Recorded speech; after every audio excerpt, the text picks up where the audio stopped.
Alright, we're here at the start of Scarlet Enclave, about to pull Balnazzar. We're going to be backstabbing today on my 6-piece Duskwraith Queensfall rogue. And I have a little bit of secret technology here. I'm going to be in an ogre suit, and I'm going to use the ogre suit to be able to hit the boss during the air phase. That's my plan. And we're going to see how this goes. I have saved Sprint to be able to chase the boss during the air phase, and we're playing a subtlety version of Backstab, so I can do 2 sprints during the air phase to keep up with him as he moves around the room. And hopefully this goes well. Getting a lot of ambush triggers from my cutthroat rune. Love that. Here he goes into the air.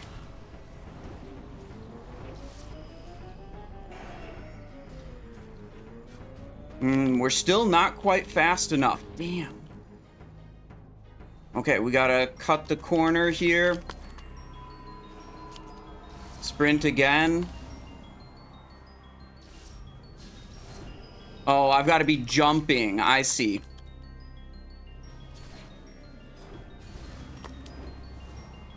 Alright, if I'm jumping and sprinting, it almost works, and now my sprint is out. We tried this last time without sprint during the air phase, and we were able to hit him a little bit.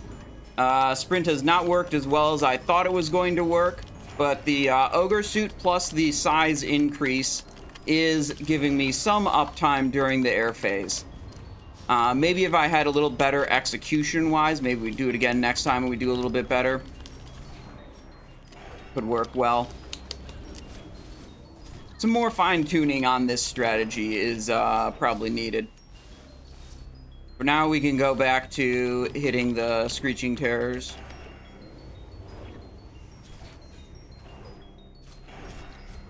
Right, once we get into the RP phase, I will show all the different gear and stuff that we're using, all the talents. For soft reserves for this week, we're going for the Sir Dornell's Didgeridoo. That's off of the Bear Boss, and we're going for the Torturer's Tool Belt off of the Reborn Council Boss.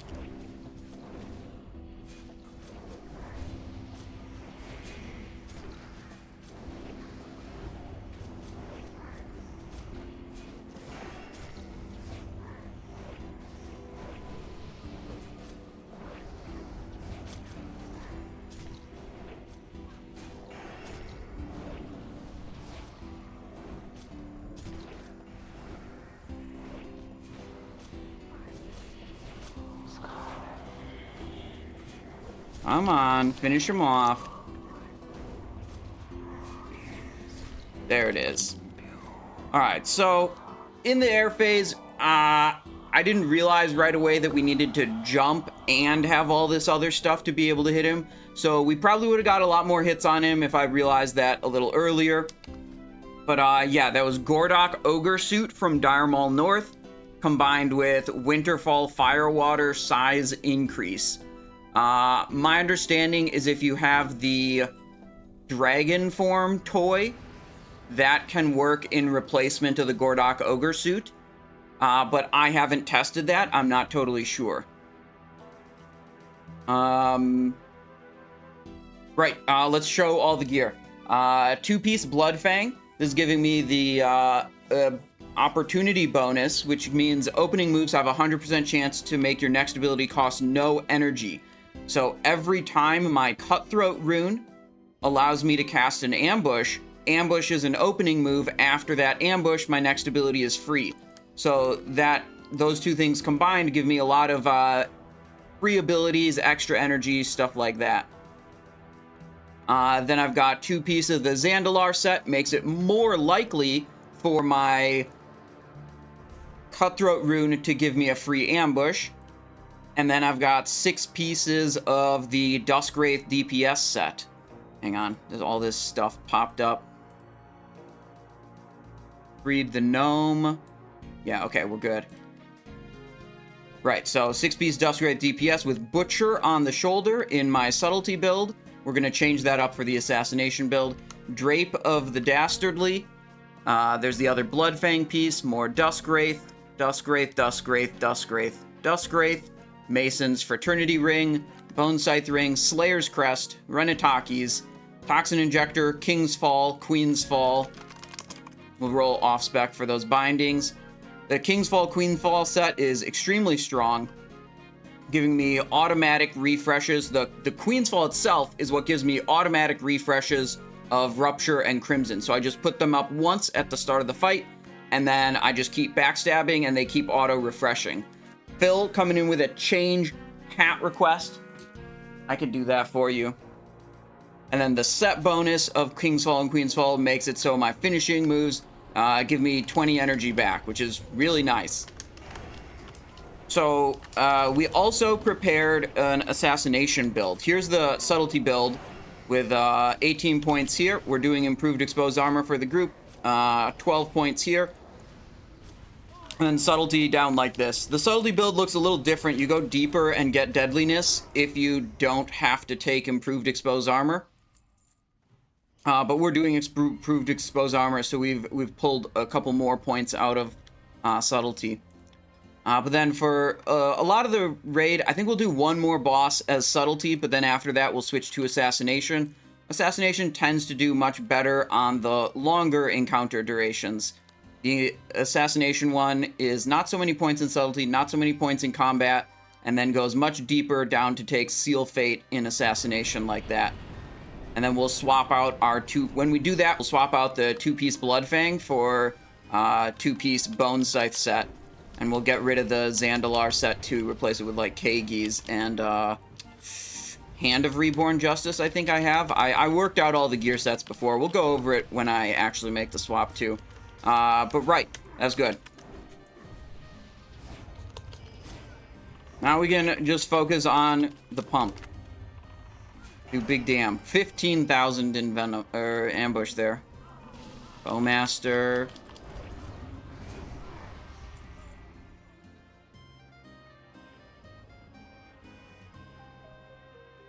Maybe missing Honey Badger?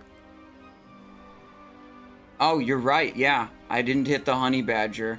I hit the Giants, the Fortitude, the... Oh, yeah, that's a big L.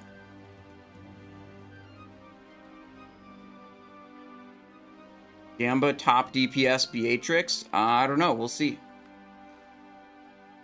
We definitely will not be the top damage overall. We might be the top damage on the boss only.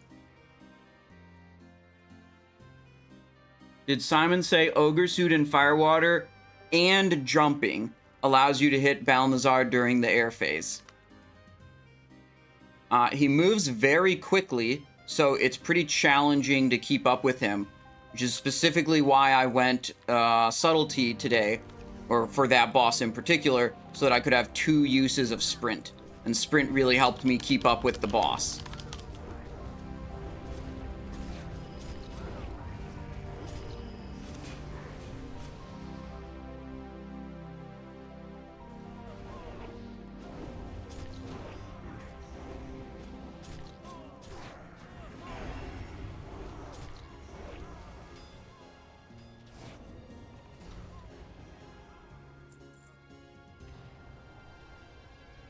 You're playing RuneScape music currently? Yes. I believe so, Phil. Shit. Sorry, my bad.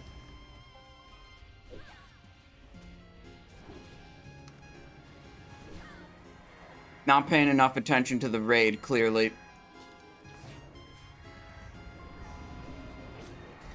Alright, right, so we killed Bowmaster, we killed Cardinal. Bowmaster and Cardinal were the empowered ones, then we went to Cannon Master, got rid of Cannon Master.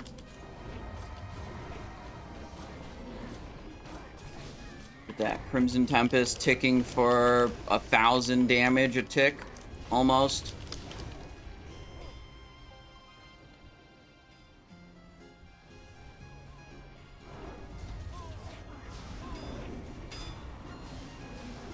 What's the ideal slots for 2-piece of tier 2 to be running? I don't know.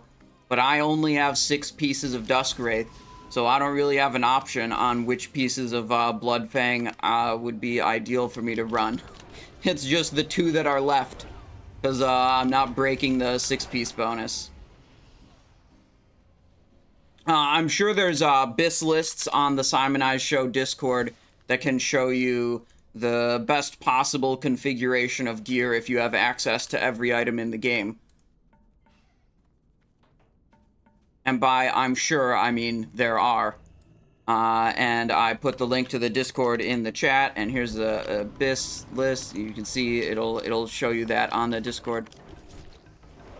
There's a lot of details and like nitty-gritty information that you can find in like the FAQ channels and BIS list channels on the Simonized Show Discord that I personally do not enjoy spending every day going over BIS lists over and over again, which is why they're on the Discord, so people can access them and see them.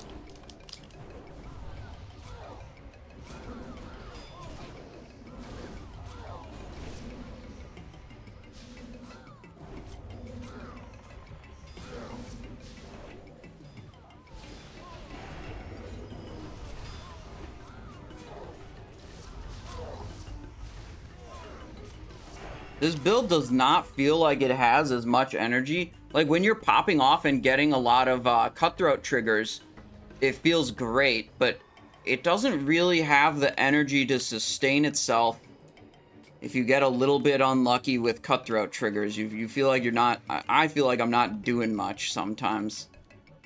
That's just with a pretty minimal amount of experience on this Subtlety build. We'll switch from Subtlety to Assassination after Beatrix. I just want to give Subtlety more than one boss worth of tries. I've generally preferred Assassination Backstab most of the time in previous phases and stuff. Haven't done a lot of backstabbing this phase yet.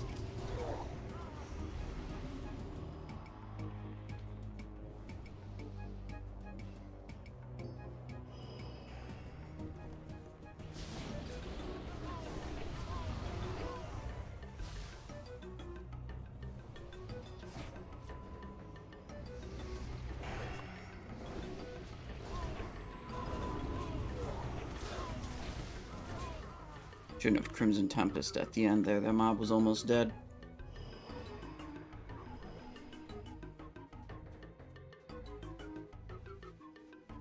Careful, careful. Careful, careful. Where's Arcanist Tilda? There we go. Oh no, we're right on top of the whirlwind. No.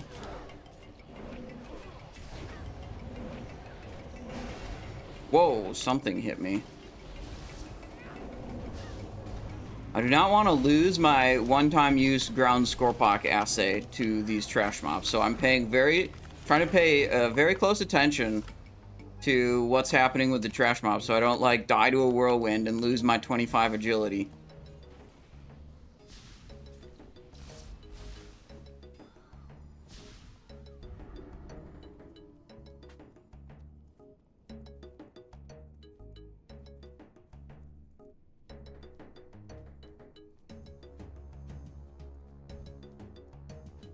Alright, it's boss time now. Rossi says, currently you have 3-piece ZG gear, 2-piece Blood Fiend, and 4-piece Bone Scythe. Sims higher than 6-piece tier 3.5. Yeah, I don't know what else you have. If it sims higher for you with your current configuration, you should probably do that.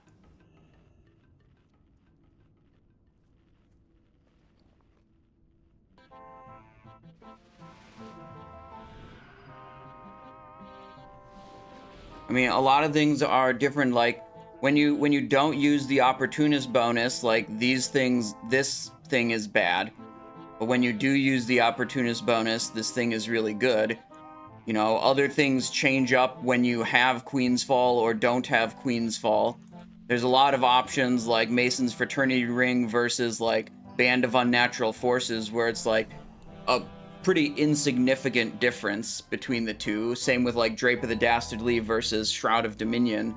So like it makes sense that like if you significantly alter some of the other aspects of the character, these two things that, like, this one might be on the BIS list, but, like, this other one might be better for you with your current configuration of gear.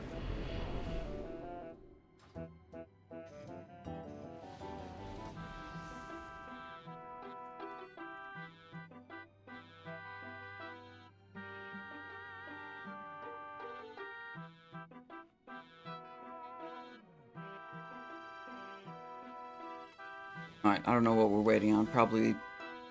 who knows?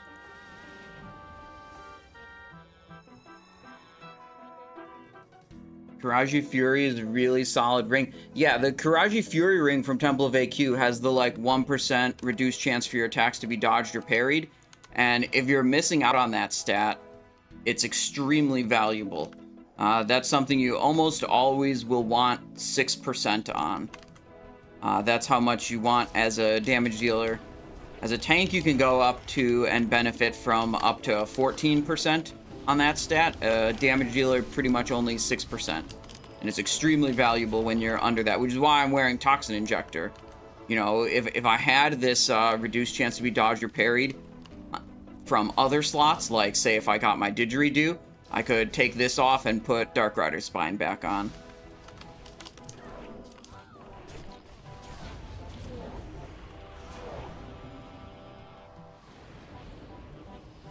Alright, Meteor Mechanic right in the middle of this one. Don't want to screw this up. Entire raid wipes if this mechanic gets screwed up.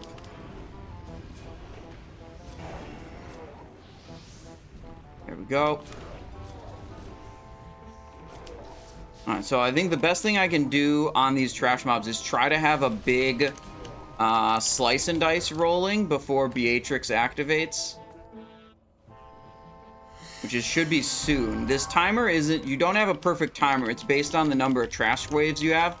So she'll come out sooner if you have more people in your raid and you're killing the trash waves faster. And she'll come out a bit slower if you're killing the trash waves slower, with less people in your raid, or worse DPS.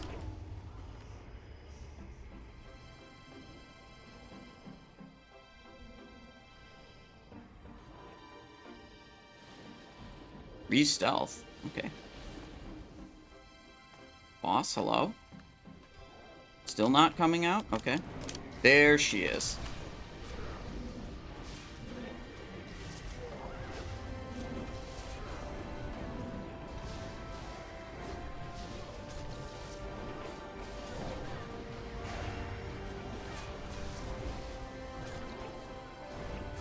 A little bit of a scuffed opener there, but we got it. No, cannonballs.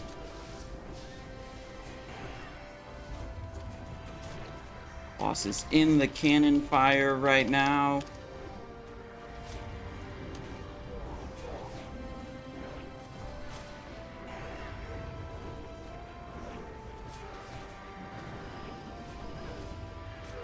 Boss is moving.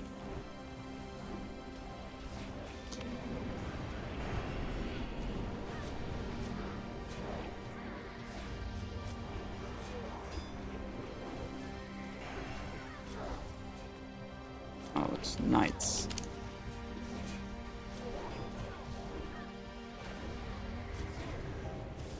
Vanished.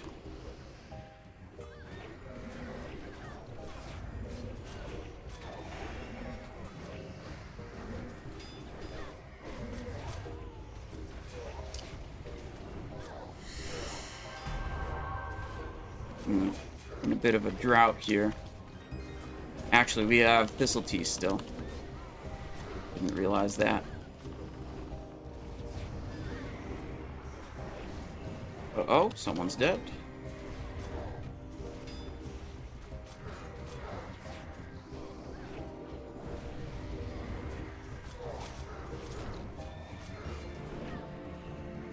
Alright, my opener there was a bit scuffed. I didn't do it very smoothly. I'm going to chalk that up to being a little unfamiliar with the spec, like haven't played it very much recently.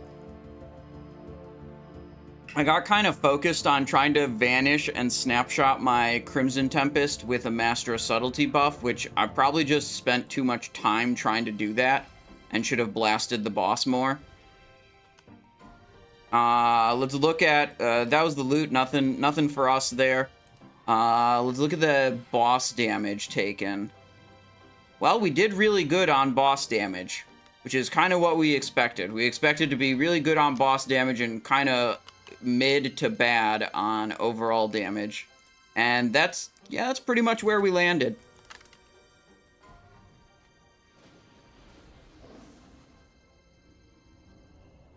Would you be better as Assassination Backstab? I don't know.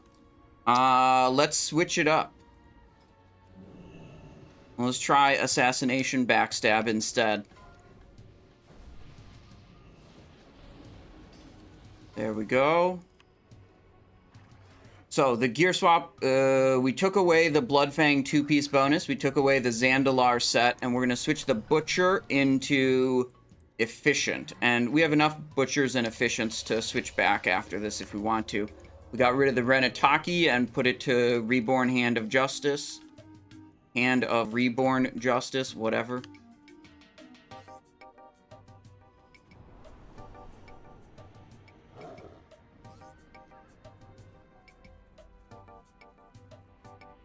Make sure I looted my Chalice Fragment. Yeah, okay, we got it. We're good. Change Head Rune to Honor Among Thieves? No. Nope.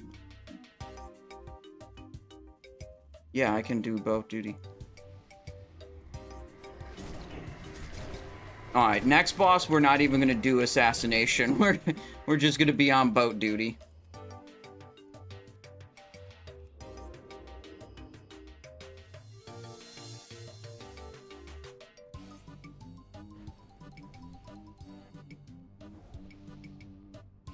Alright, we're going to Mason the Echo, and we're going to be boat duty for that one. Does Sim not account for increase in expertise being as valuable as it is? I don't really know what you mean. I'm not aware of any bug with the Sim or code problem with it in reference to expertise. I know that it tends to not think expertise is very good on Saber Slash, or it's less valuable on Saber Slash than it is on other builds. But, you know, ultimately, like, when you switch one item for one other item, you're not just gaining one expertise, you're always changing a whole host of other stats also.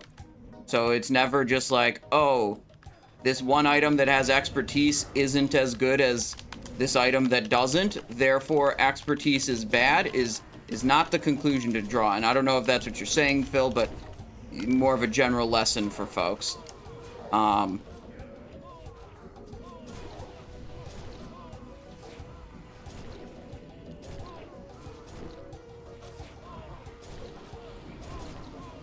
So, like, yeah, you might have gained one oh, fuck, I have threat on this again. I vanished it already, and then I just kept blasting, and now I have threat on it again, so I'm just evasioning. I'm the tank now.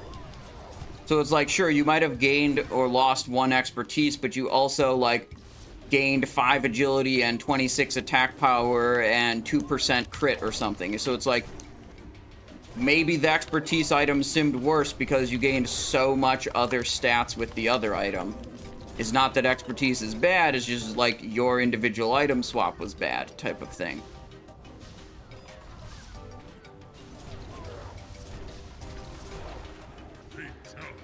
Well,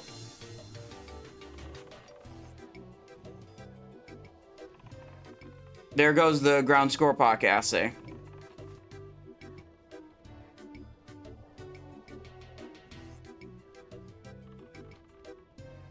Well, this week we got 2 bosses worth of ground Scorpok assay. This is about average. That's usually what we get. Sometimes we only get 1 boss worth of ground Scorpok assay. Are people... Yeah, okay, people are running back. We'll run back also. Just curious as to whether you thought Sim under or overvalued expertise compared to reality. What I think is overvalued in the simulator compared to reality is this fucking Craft of the Shadows ring. It puts it as, like, good in some backstab builds and bad in others, and it just feels like it's you know, one of like the only reason it says it's good is probably because of some like weird artifact with the way the sim is coded, or like you change something else and then all of a sudden Craft of Shadows is bad in the same build, and it is like there's no way in my mind that Craft of Shadows, despite being high on the simulator in the simulator settings and in the whatever configuration, there's no way I'm gonna equip Craft of the Shadows over one of these rings.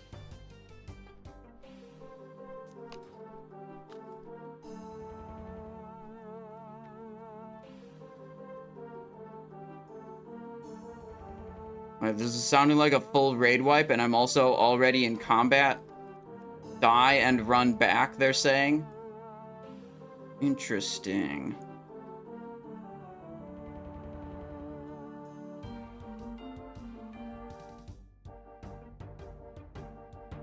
Okay, now I'm out of combat. It seems like this was a full raid wipe.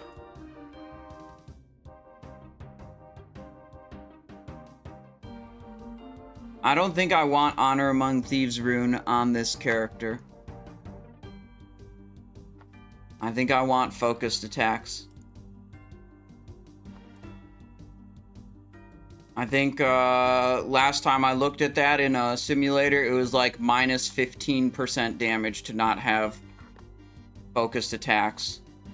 It's not like the difference between these two rings I was just talking about where it's like half a percentage. I'm like willing to gloss over that and say like, yeah, probably something's weird because that item's really weird. If the simulator tells you something is like 5 or more % damage, you can be pretty fucking certain that it's worse.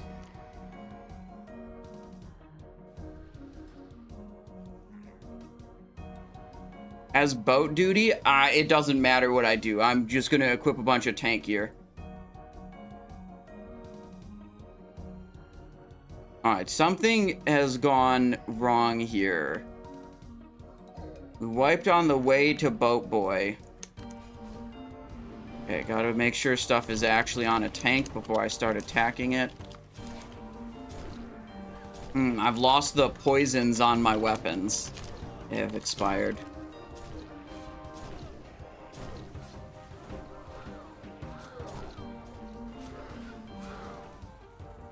Alright, let's put a fresh occult poison.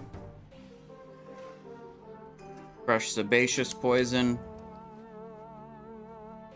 Do you watch any runes? No, I don't play RuneScape. I don't watch RuneScape. All I know is the graphics look like it runs on MS-DOS. And, you know, my understanding of the gameplay is it's massively, extremely repetitive, more so than classic WoW, with massively low drop rates on desirable items. The music is alright though. What's your way of tracking ambush triggers? It's part of my weak auras, which you can find on the Discord. There's a nice big pop-up above my character frame whenever I can do an ambush.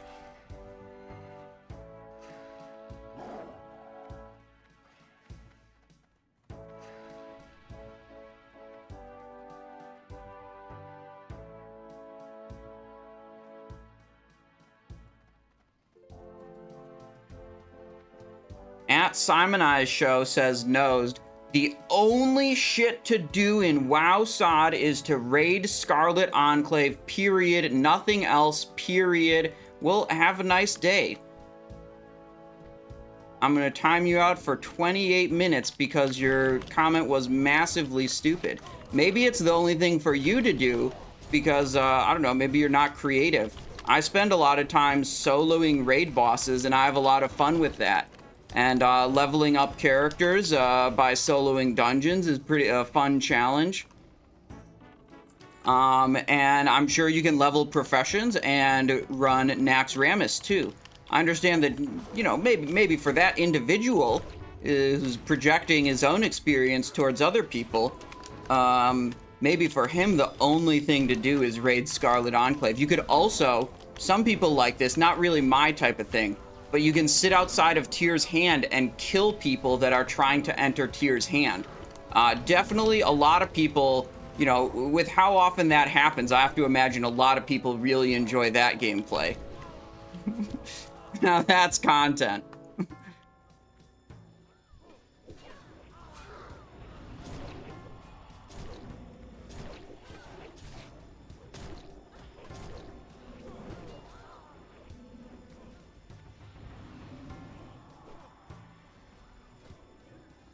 Alright, so I just want to get away and get out of combat. I don't think that that's going to happen. I need to make my gear change into all the stuff I'm going to use for handling the boats.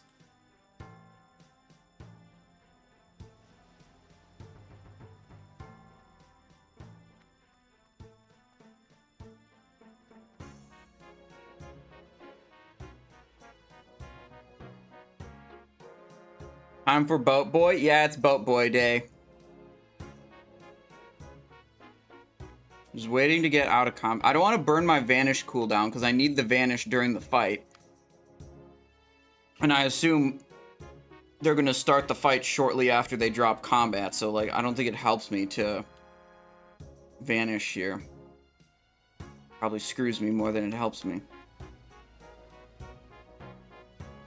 Yap? Wait, he yelled yap and then immediately died. How did he know? Did he pull threat or something?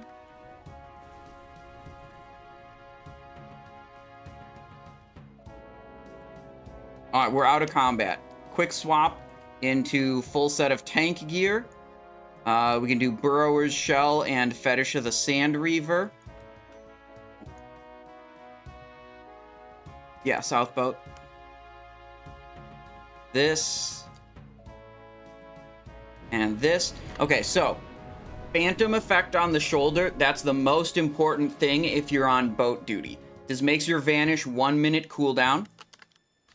Oh shit, we're in combat already. I didn't realize. Well, that's okay. Oh, one of our guys is dead. Well, I mean, what's the call? Make the call. We reset or we fight? Okay. Drowning Curse, please. One of our guys was still dead. I think they accidentally aggroed the boss too early.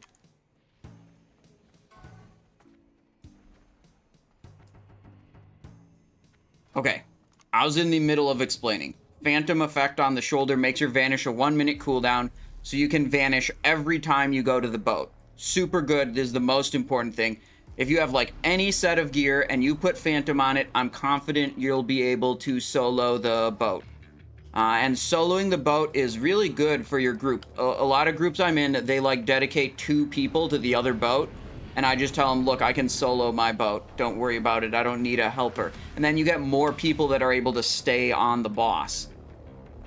And just do damage to the boss and be functional around the boss, right? Okay, so Phantom, and then bonus stealth stuff. Filcher's Cowl and Boots of Displacement. These are going to be helpful because I'm going to activate them. Hang on, that music's too loud. I'm going to, vanish before I go into the boat. I'm going to, like, pre-vanish, and I'm going to sit in the belly of the boat in stealth, waiting for the cannonball to spawn. And having the extra stealth level makes it, more likely that none of the enemies detect me and try to fight me. After that, we just have the defensive trinkets. Burrower's Shell and Fetish of the Sand Reaver. These are just like, if you get mobs on you, having an extra button to escape is helpful. And then I bring Purification Potion in case I get the Drowning Curse. I can remove it from myself. Like, once I'm already on the boat and there's no one else near me, if I get the Drowning Curse at that time, it can be a problem. And then Limited Invulnerability Potion. If I get too many mobs on me, it's a good defensive button to press. We might get through all of this only ever pressing Vanish each time. But having those extra, like, fail-safes and extra buttons I can press make me extra consistent when other stuff doesn't go according to plan. Good didgeridoo gamba for Beastmaster? Yeah, sure. I'll set that up right now. I'm just going to start the fight in stealth anyways. Will didgeridoo drop? Yes, no. 30 minutes on the clock. We're going to do Solistrasza next. So Beast Boy is a little ways away.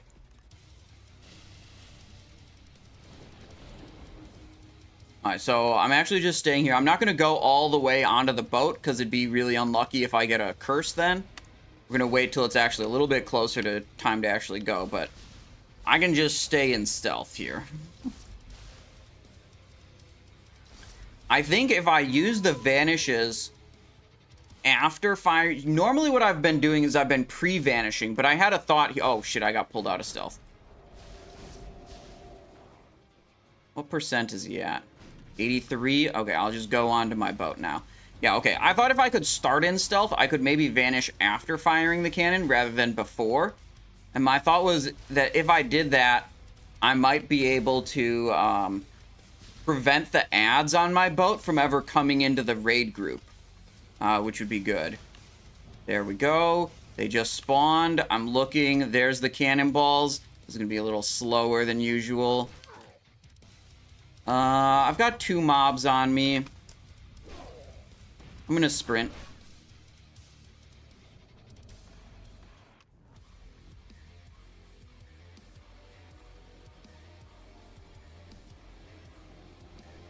Right. And we can auto-attack the boss. Realistically, we're just not doing anything to the boss at all. But, it's still pretty good because, like... You know, it's only requiring 1 person to go to this boat instead of multiple.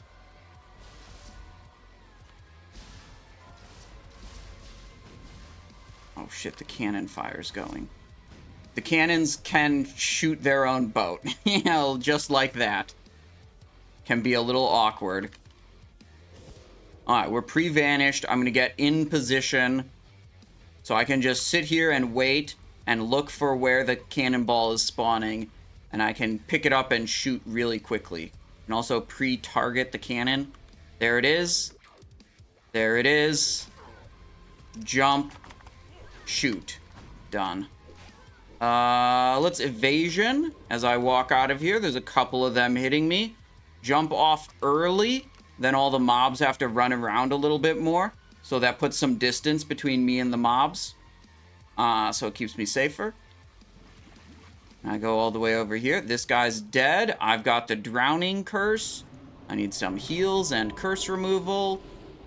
Let's see. Boss health, 39%. The cannoneers are in. We should be able to go back to our boat soon. Depending on where the boss is positioned and where I'm positioned, I may just run manually up the boat. Other times I will go to the dock and load myself into the cannon, and that's faster.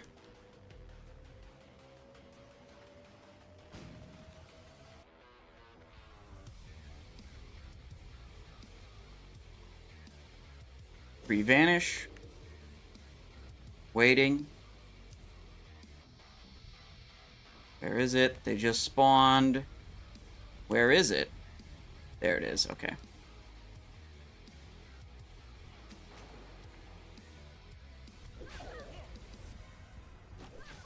Got it. Ooh, I'm gonna have a lot of mobs on me. Let's lip. Jump. Let's see. Can I... Fetish? And yeah, they reset. Look at that. They're just running back onto the boat. And the raid group is not going to have to fight them. Fetish drops threat from all the things in combat with me, just like Vanish does. And I guess no one got social aggro from them or healing aggro prior to that. Yeah, they're... I mean, we might have to fight them after the boss is dead, but they're not coming off of that boat. They just reset. Yeah, if we fight them after the boss is dead, don't care. That doesn't count. That doesn't matter to me.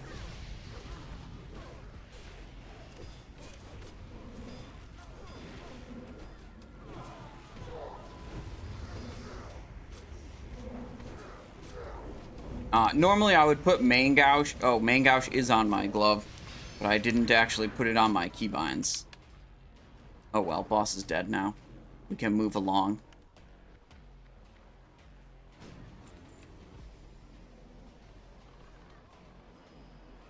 Ooh, Drape of the Dastardly. That's good. We've already got it, but that's good loot to see. Great Staff of Fealty, Drape of the Dastardly, Consecrated Handguard, Consecrated Gloves. So we'll off-spec roll the gloves. Trick to use to load the cannonball through the floor. You target the cannon, which you can do by just like pitching the camera up and clicking on the floor beneath the cannon. You get it targeted that way. Or you could do like a /target macro for it. And then I'm using interact with target keybind. You go into your key bindings, you can bind that to a button on your keyboard. And then I just sit there and I jump underneath the cannon and spam the button. And as soon as it says missing reagent Scarlet Cannonball, I know that I'm interacting with it and already fired it and don't have the cannonball anymore. So that's the sign that I've done it right when it says missing reagent.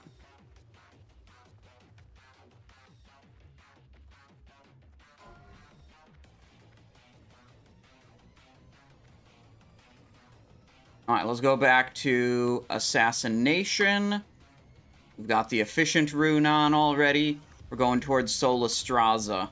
We did not win the gloves as off-spec. There was someone who main-spec needed them. We could go for a main-spec helmet.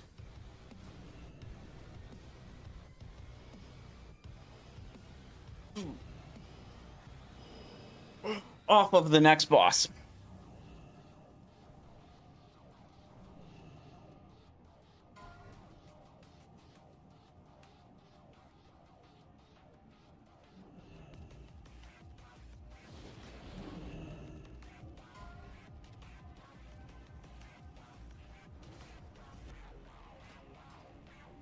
Is the necklace in there with weapon damage any good for a backstab? Not really.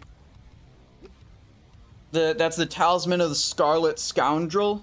The thing that's really good for is it's the highest avoidance neck in the game. So if you're trying to do like rogue solos where you're avoidance capped, Talisman of the Scarlet Scoundrel is a nice thing to pick up. 32 agility has more like avoidance that's like combined dodge, miss, parry, whatever. Than any other necklace in the game.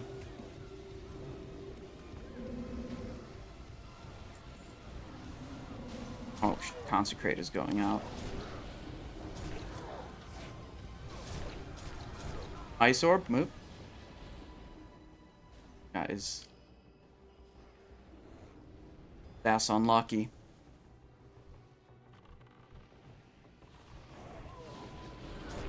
There's some, they said some of them said they were stuck. Maybe they were Frost Nova'd in there.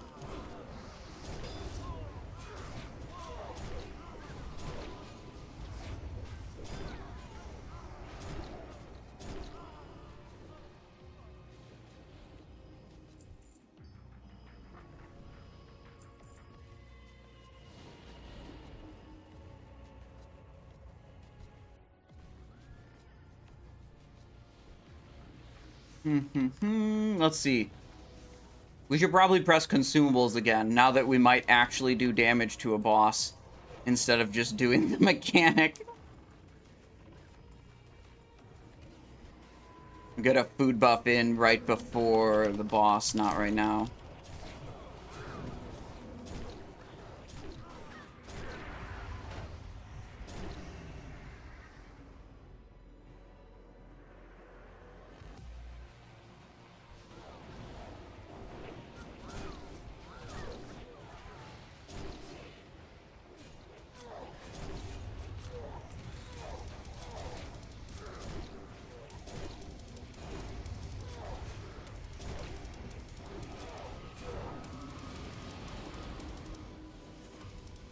So far, I'm thinking I'm not enjoying Backstab gameplay as much as Mutilate or Saber Slash. Those are more my style, but you know, we'll give it more of a chance. You know, we're gonna keep going. It's not like I can switch to either of those builds right now. We're locked in on Backstab the entire time.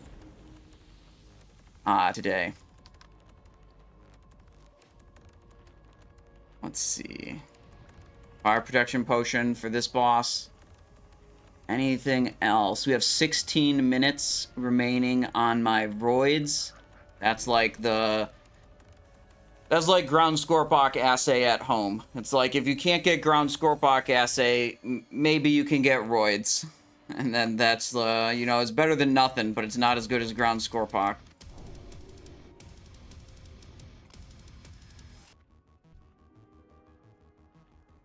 Now, I think normally I would play this build with Shadow Step for additional mobility, but because I'm the person handling the improved exposed armor debuff, I want to have Poison Knife so I know I can always have reliable uptime on the armor debuff, because it's really important for the entire raid for that to be up all the time. So I need a button to be able to press to just put it up all the time.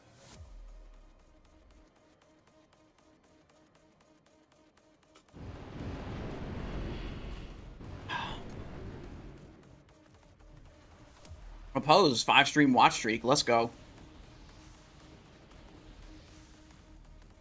How's it going today? We got prediction up for Didgeridoo just dropping. Not even me winning the roll. There's only 11,000 on believers, 83,000 on doubters. It's just everyone doubting just because they hate to see me succeed, I think. I think that's probably why.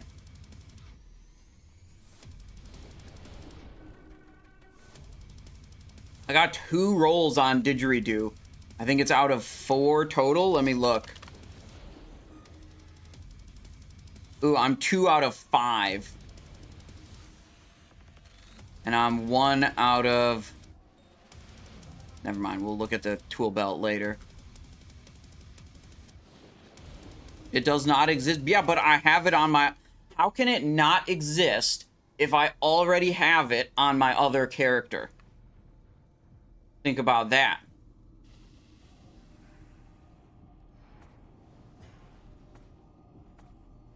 They're pausing. They're pausing, not actually pulling the boss here.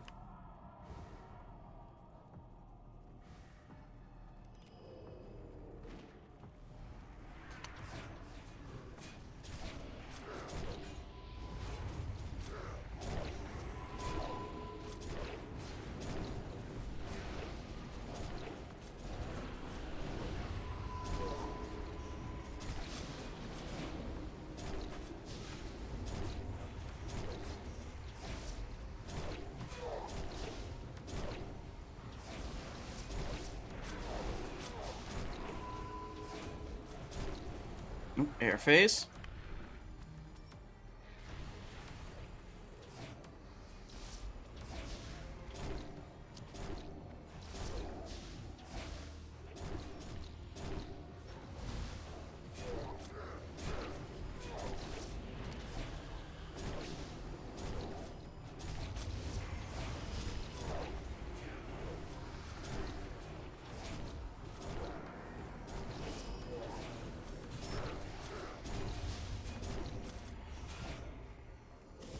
Vanishing for threat.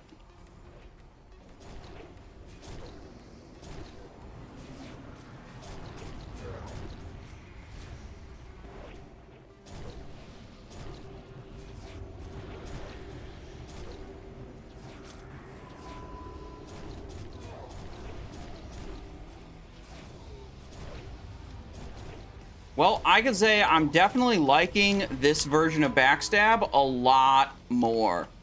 This one feels way better.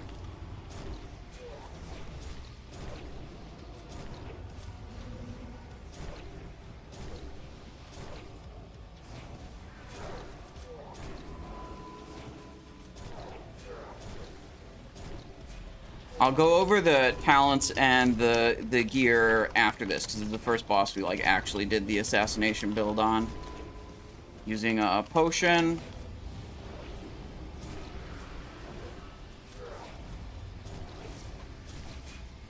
I didn't even do the Crimson Tempest snapshot right. I got it with Master of Subtlety, but I didn't press my 2-minute cooldowns. I'm not sure how important that is. Probably not very important.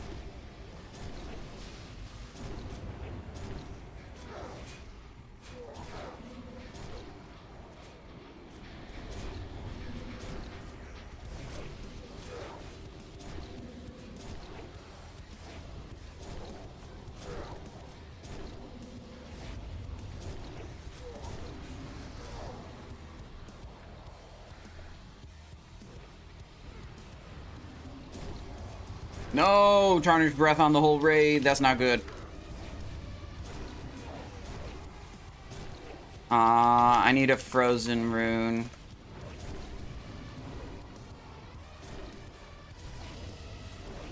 That was not on me, I'm almost certain. I remember looking at it and then thinking like, I just need to do my Frozen Rune. This isn't me.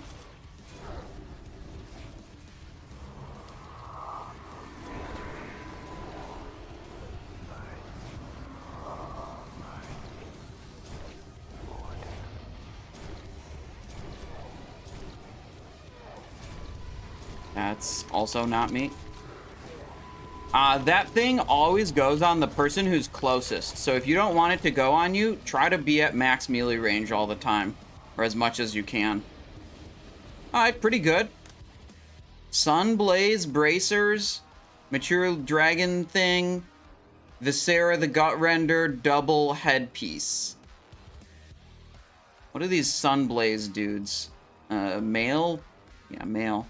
Criticals, 2 crit and range attack power, 35 agility, 0 stamina and defensive stats whatsoever. Those, hunters must love those. Okay, so Howl the Covenant, Kagi's Clasp, Duskwraith 6-piece with Efficient now. We were using Butcher for the Subtlety build. Drape of the Dastardly, Bone Scythe 2-piece bonus. Duskwraith 6, Dusk. Masons, Bone Scythe, Slayer's Crest, Hand of Reborn Justice, Toxin Injector, Queensfall. And then our talents go like this. In Assassination. Combat here. Subtlety there. I think if I wasn't doing Exposed Armor, I'm not sure if I would move into Ruthlessness or maybe like 1 into Ruthlessness. I'd almost certainly... Oh, it might have to be, yeah, it'd either be Ruthlessness or Improved Poisons. Yeah.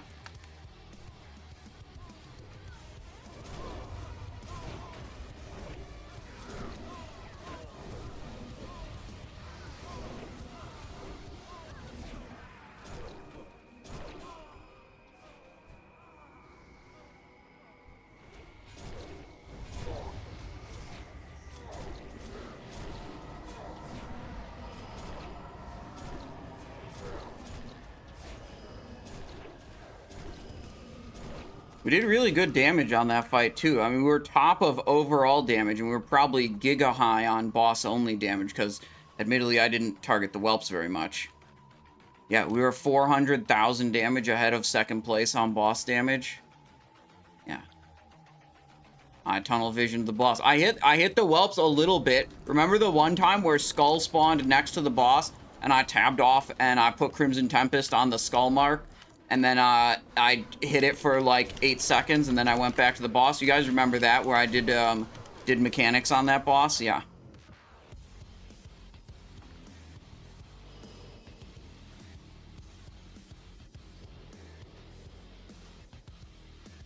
Let's refresh these poisons so they don't run out at an inopportune time. I didn't see that part. Trust me. It was there. It was there. I definitely... did a non-zero amount of damage to the Skullmark mob.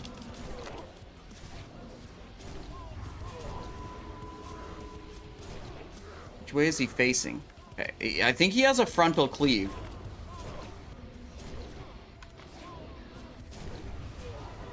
Which I would like to avoid.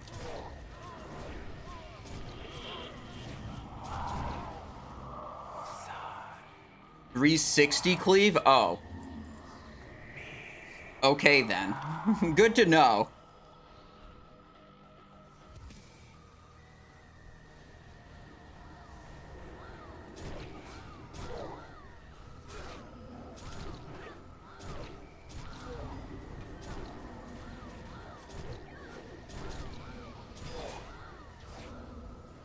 Not dying to that whirlwind.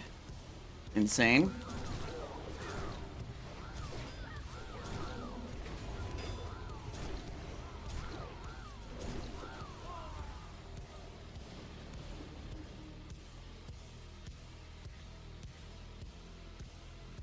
So I'm thinking there's a possibility I could maintain Rupture and Crimson on both targets for the entire fight if I tab back and forth.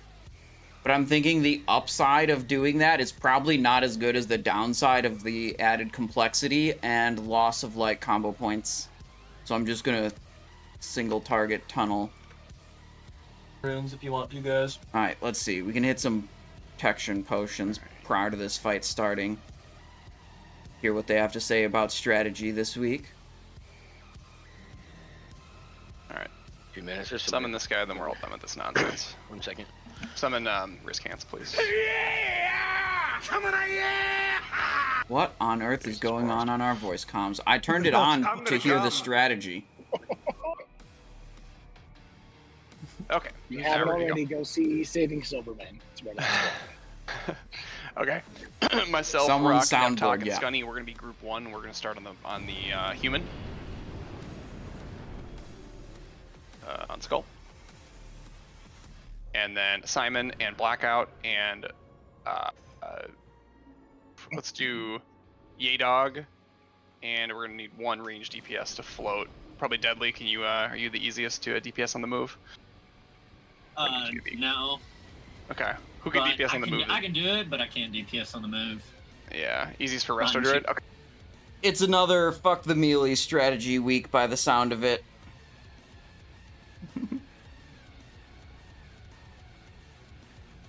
It's another fuck the melee week. Yep. Turns out they're like, oh, which range damage dealers can do damage while moving? It's like, do we ask any of the melees which melees can do damage while not being in melee range of something?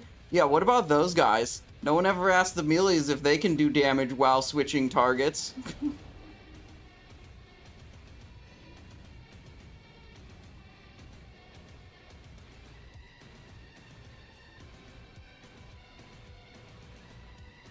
It's always fuck the melee week. I swear, only one of my raid groups does this boss right. Which is literally the whole raid stacks on top, and you stack both of the bosses on top of each other, and you just cleave the shit out of both of them. No one ever gets stacks high enough that it ever matters, but it requires everyone to be on top of the boss. And it's by far the best strategy for the fastest kill and the most damage. It's the best for everyone.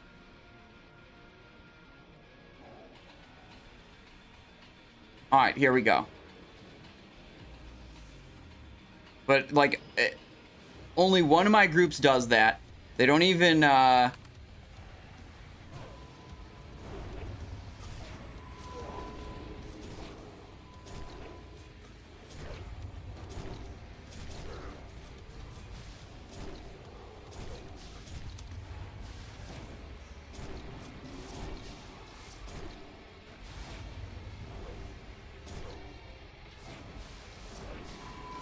Alright, I'm gonna move to other target. Oh, tank dead, I think. Oh, not tank dead. I think that's a threat pull, they're saying. I don't know if Rupture is good here, because I don't maintain it the whole fight. It's got to do, like, at least 10,000 damage to be worth clicking.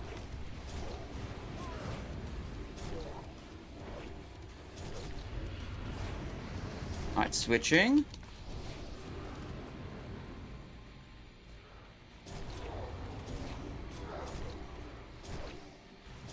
I mean, we'll go with it, whatever.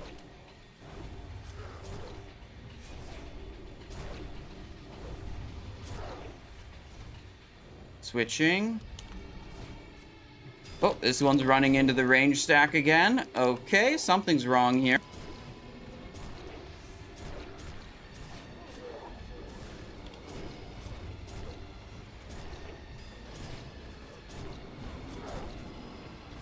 Ooh, I have 3 stack nature. Go for another nature potion. That's too many stacks nature. I'm probably gonna die here. Oh, I need to, okay, now I have 4 stack nature. This is what happens when the range damage dealers do not contribute to soaking the stacks is your melee damage dealers get ass fucked.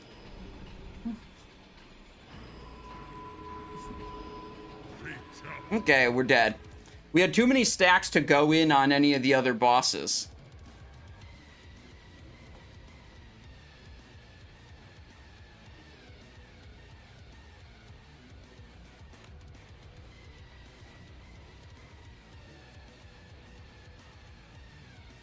Jordy, hello? Writing it down in my notebook. Jordy wants me to get a PO box. Okay? Jordy wants me to get a PO box.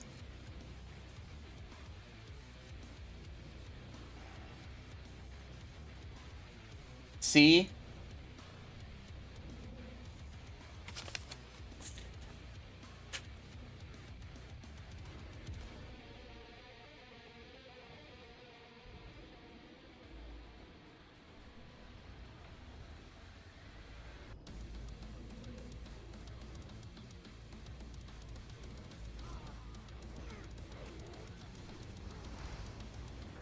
Oh shit, we wiped.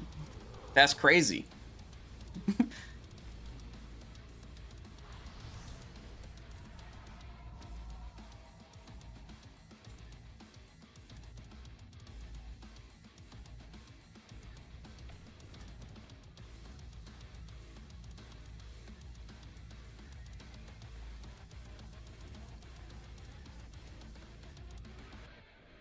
Alright, so each of the bosses, this is the mechanic that's screwing everything up.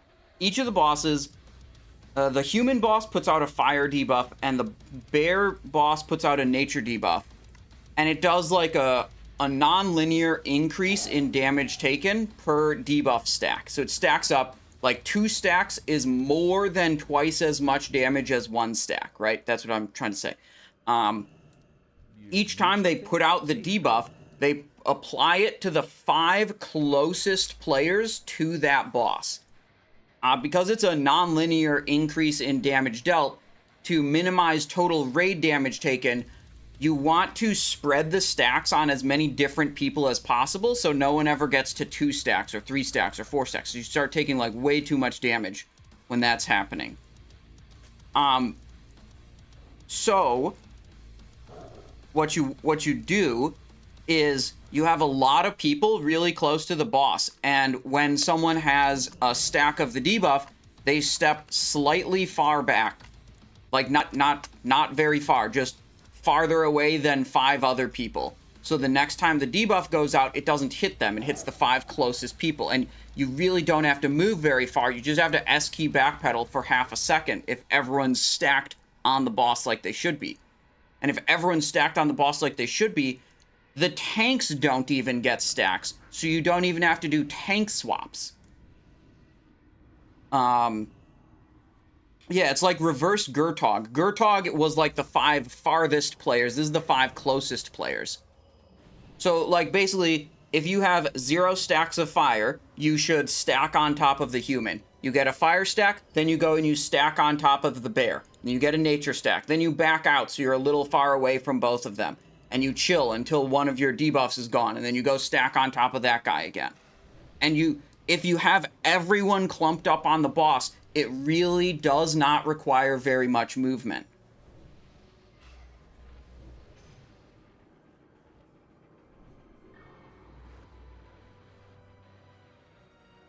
Like, it requires so minimal movement. The amount of movement required is less than the distance between the center of the mob and the tank.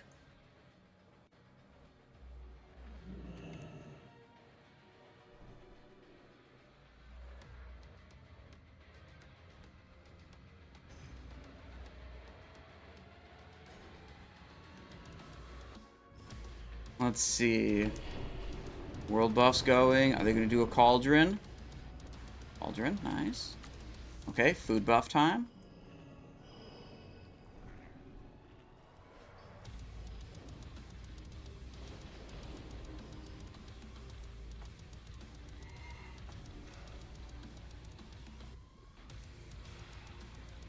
ranged turrets and turns off their brain. There was one time with this group where we attempted to do a stack strategy, and the ranged DPS, despite being explicitly told by the raid leader to do this strategy, it was like ranged DPS were all huddled up here and the boss was here. And we failed the exact same way because they didn't actually do what they were supposed to.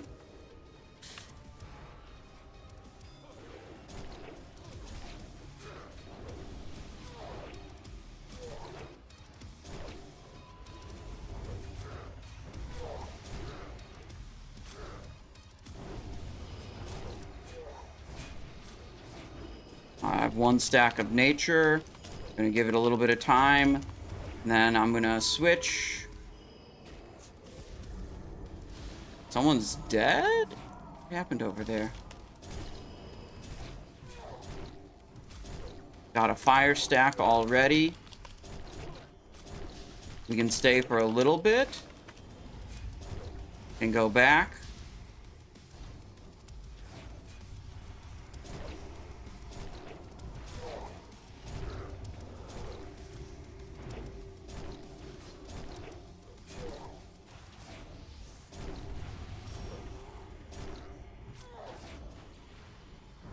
Okay, move out. Too low. Oh, got a second stack of nature.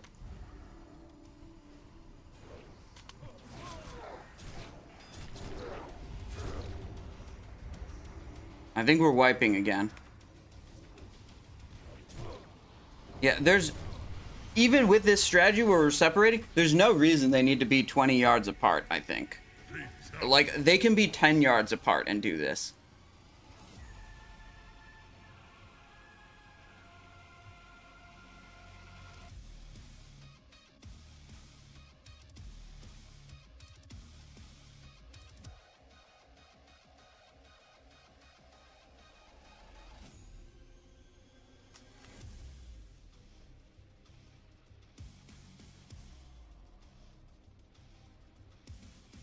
If you do a YouTube vid and say cheese strat, I'll have to find the VOD of my group that did this right one time.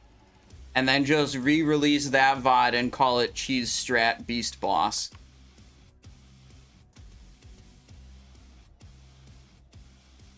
Prediction is brick. Yeah, I didn't expect it would take 30 minutes and multiple wipes before we got this boss down. What's the prediction locked in at? 37% believers, 63% doubters. I think what we need is a change of music, probably. Pokemon Red and Blue? That's real music for real men.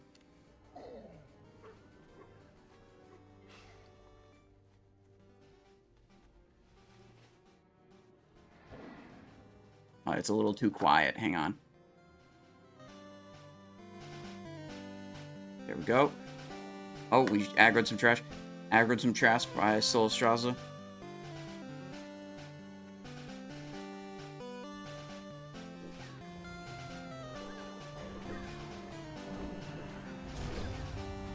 I have threat on that now. Change target. I have threat on this. Change target.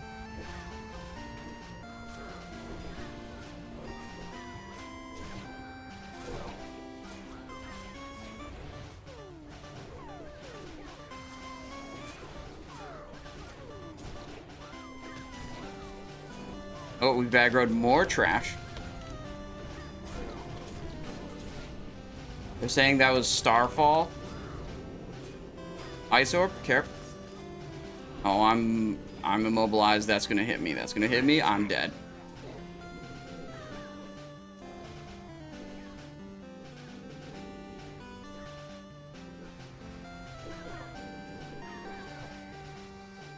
This one is not going according to plan.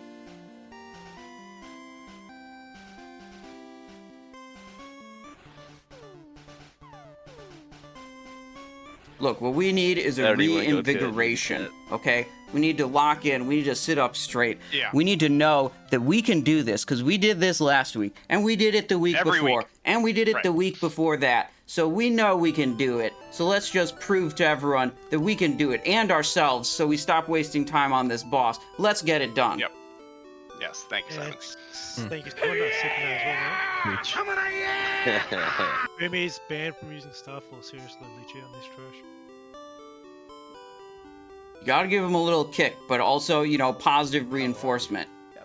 If I made my pep talk be a bunch of fuck you guys for not doing mechanics or whatever insulting, that would not help the situation. A lot of people do that in WoW. They're like, oh my god, you fucking retards, how can you not do this simple mechanic, wasted blah blah blah blah blah blah blah. And they get all mad. It's like, bro, that just kills the vibe of the raid and it doesn't help anything. Because it puts people in a worse mood. You gotta be positive.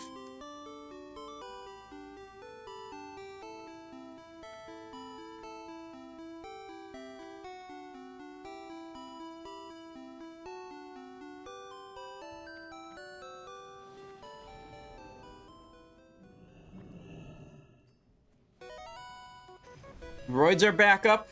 Look.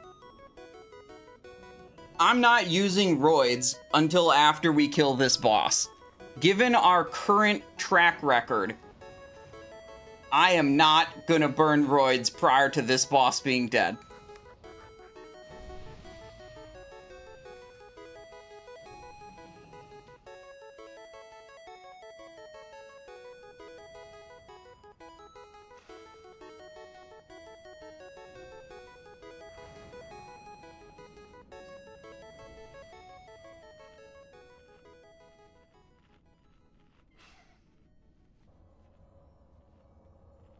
All the wipes just mean good loot? Yeah, dude, this is how you get didgeridoo to drop.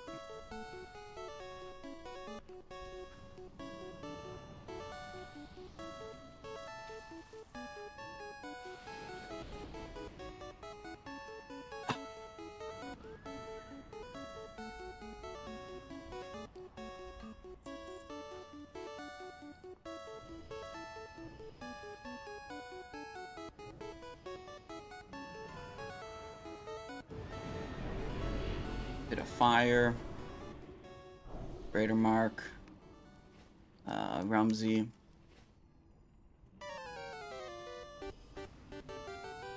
I'm gonna turn the Pokemon music down just a little. There we go.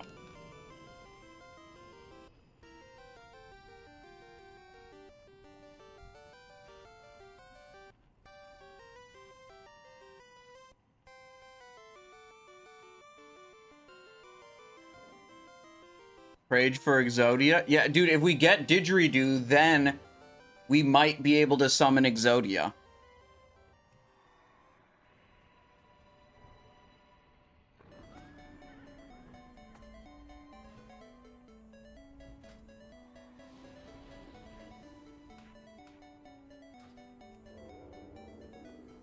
Alright, we're waiting. We're waiting. Still waiting. There's an aperture. Alright, let's activate.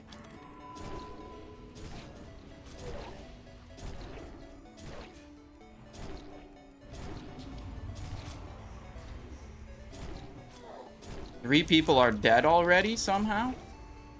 I'm gonna go to the other boss.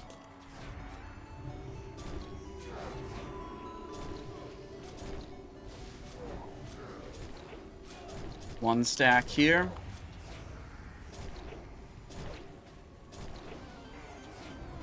Okay, gonna go back.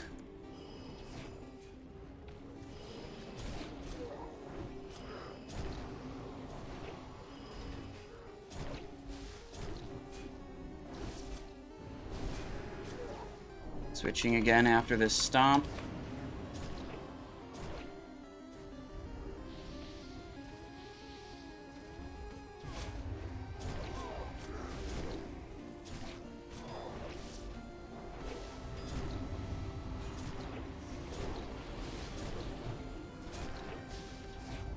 no stacks of fire. Let me get closer to make sure I get a stack.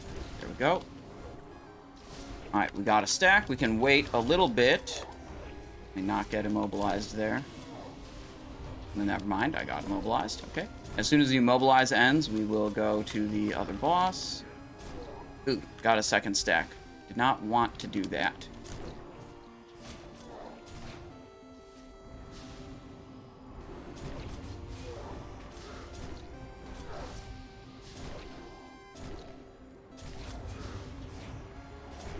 One stack nature. Where's that aperture going? Ooh, that trap is gonna get triggered. There's no way that doesn't get triggered. Oh, so far so good, actually.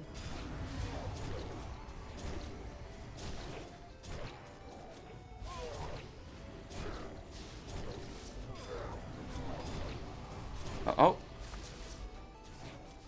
Bear's in bad position.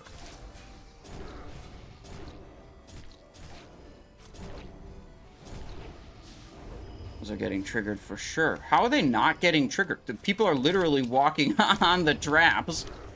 I don't understand how they're not getting triggered. Alright, and now I have 2 stacks of both. I'm just gonna back out for a moment. Wait for my fire stacks to go away.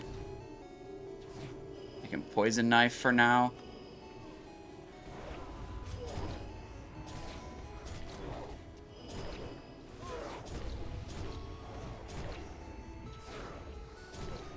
Make sure I'm close.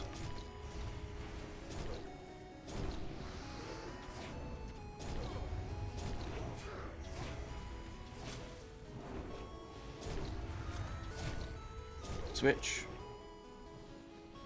There's an aperture going.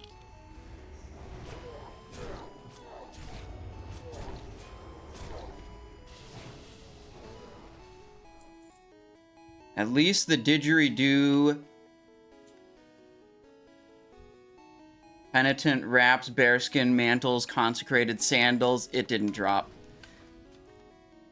Okay, prediction, choose outcome. Will the didgeridoo drop? No.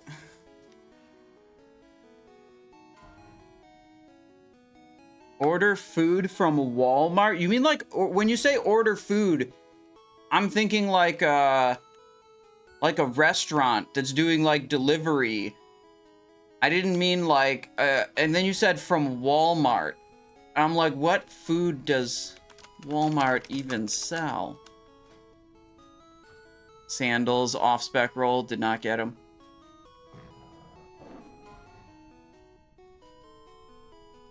Didn't believe in the heart of the cards? Okay, but what if we believe in the heart of Torturer's tool belt dropping?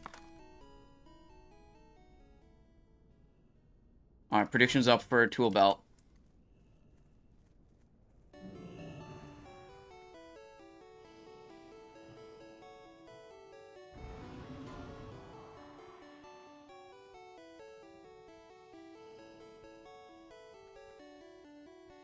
Boneless chicken is delicious. I have not known Walmart to sell fresh food ever.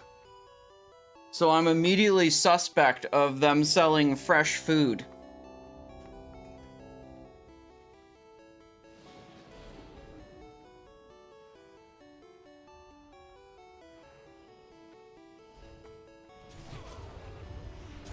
Oh shit, I pulled threat.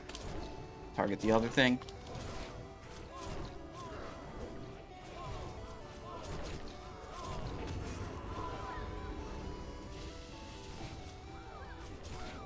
Oh, boss is up.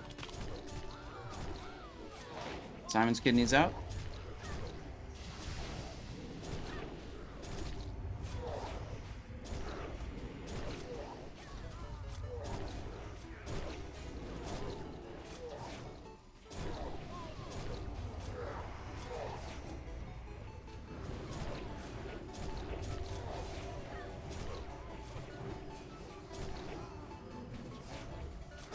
Ice orb going.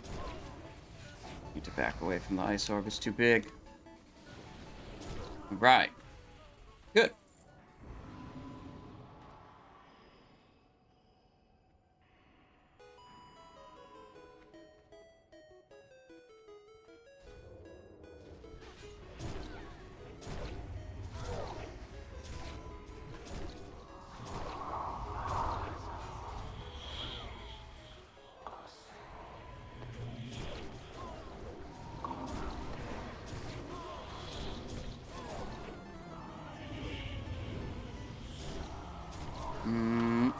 threat, change target.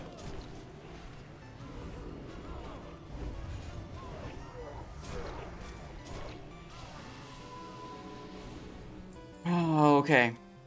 Who's that whispering? It's Calnash speaking in demonic, I think? Or whatever. Yeah, Calnash. It's some warlock pet thing making the weird whisper sound.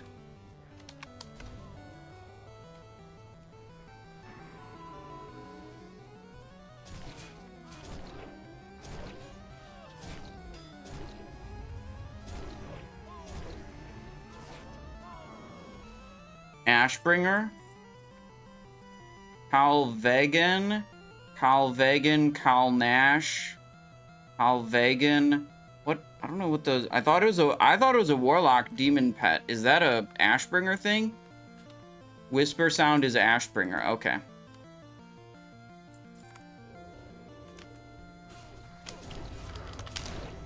I didn't know that.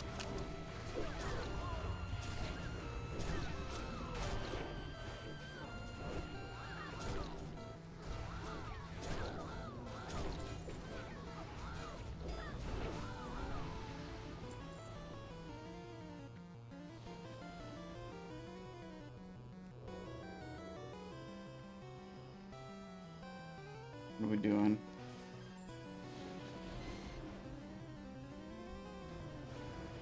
Boss is in.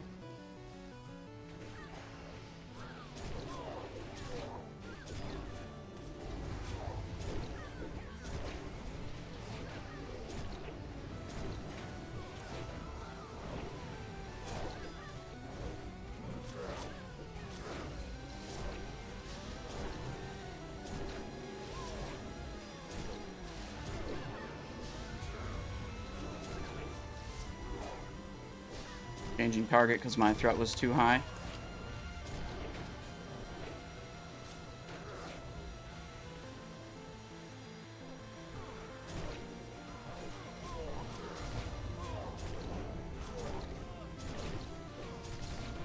Uh-oh, we need to kill the boss. My threat's probably fine now, so I can go back to boss. Shit. Shit. Alright, all the dead people are playing a bunch of soundboard effects on the voice comms. Yeah, we killed the boss. Technically not a wipe.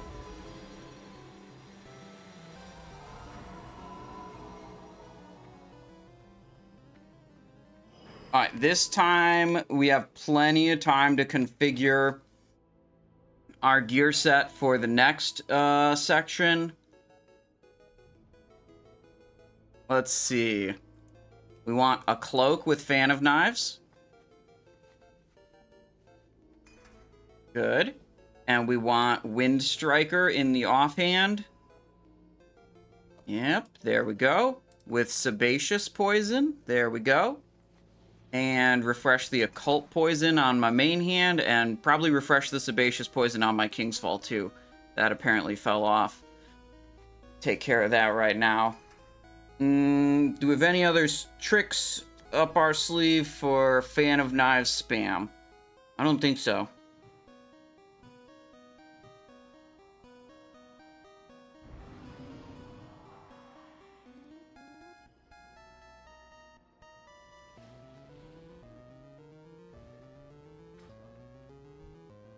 Two Righteous Orb. I feel like the Righteous Orbs from the boss should be split amongst the people who lived. Just my opinion. Roids, we'll do the Roids when we pull Council. Ah, fuck it, we'll do it for the AoE pull. But we can save a little time on it still. We can wait on that. DB on for Fan of Knives. Oh.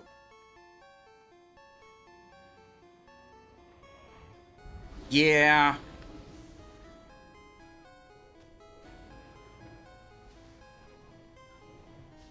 Yeah, you're right. I could clean the Occult Poison off of the main hand.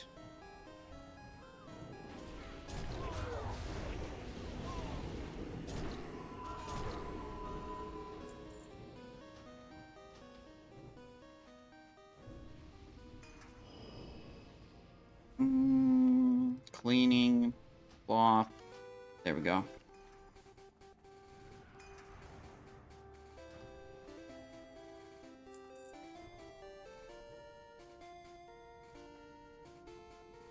Food buff.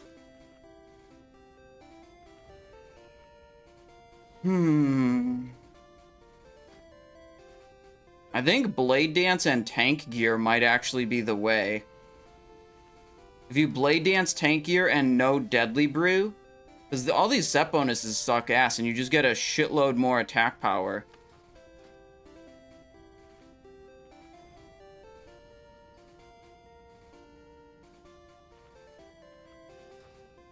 I don't know. Let's leave it as it is right now. Sure.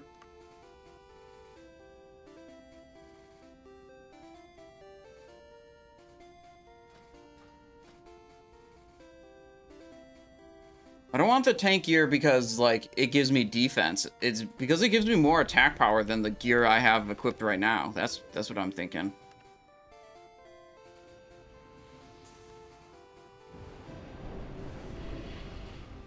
Okay.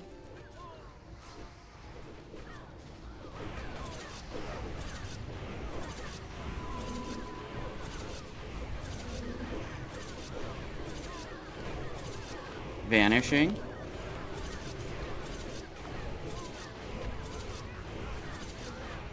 I was a little afraid because I didn't have evasion up.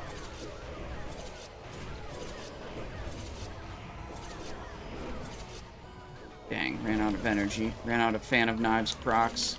Or, focus, Wind Striker procs. And we fall behind. Damn. Alright, I think the way is full tank gear with Deadly Brew. Fan of Knives focus attacks. Oh! Damn it, this has happened in some of my other times I did this. If I press Poison Knife, my Poison Knife macro automatically equips Kingsfall. So I lost Wind Striker because I'm stupid.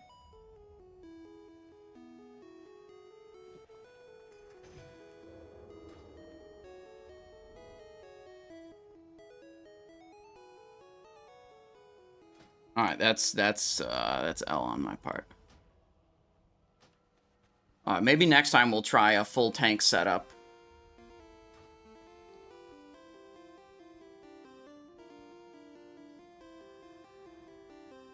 Alright, I am assigned to chase Doan.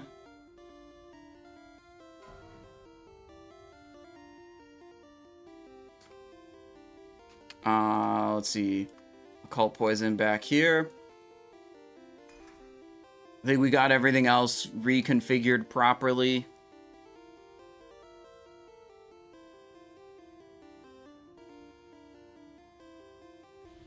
Yeah, that looks good. Alright, any consumes we're missing?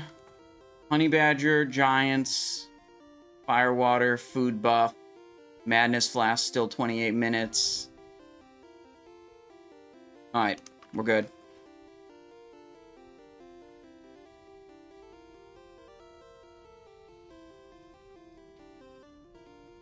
Focus attacks is the way for all backstab builds. Yes, that's just the way it is for backstab builds.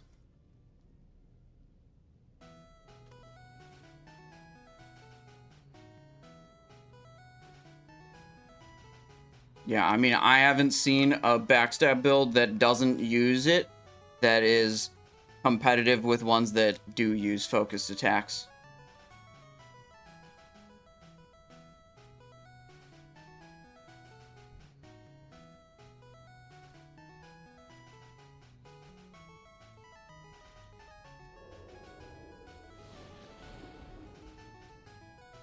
Pfeiffer asks, hey man, is there a way to get around the Dream Eater bug? There's no bug with that. You just have to do your Deadly Brew, Shadow Step, and Honor Among Thieves rune quests. And you can, in fact, still do those quests, even if you already bought those runes from the rune vendor. There's no bug, it's just annoying and not very intuitive.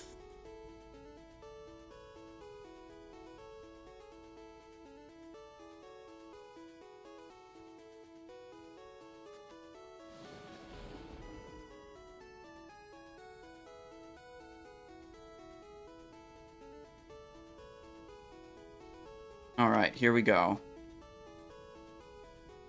Full timer up. Time for council. We're just chasing down. I love it. It's pretty easy.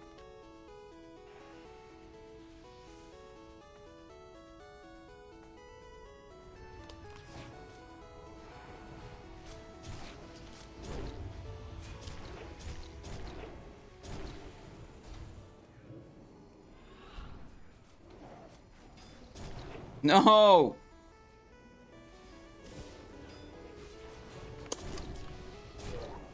I should have positioned like this. He kind of did it like right as I got to him. I don't know if I had a chance to reposition better.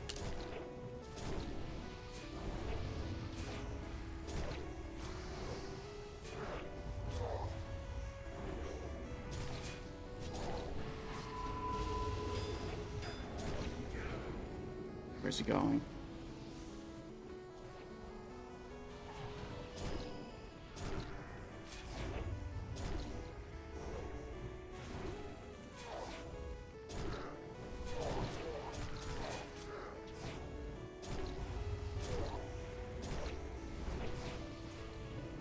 Where is he? Pretty far away.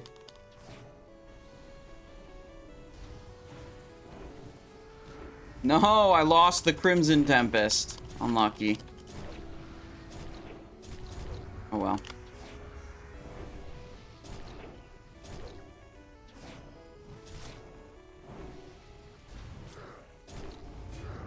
Teleported. It's over here. Fuck.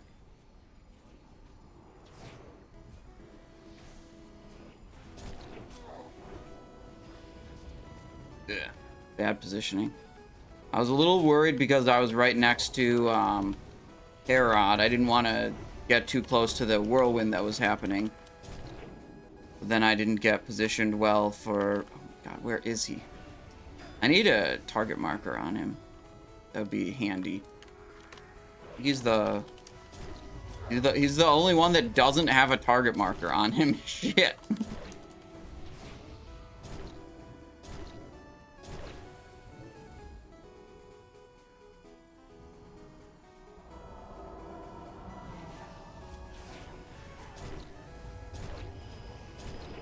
This would be one where, like, Shadow Step would be really, really good. But again, because we're the one who's doing Sebaceous Poison, like, we just need to have Poison Knife for reliable application of that.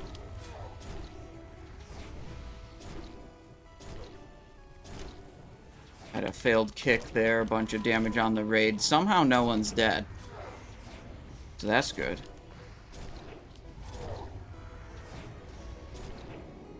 There we go. Radiant Divide. Sneak past. No!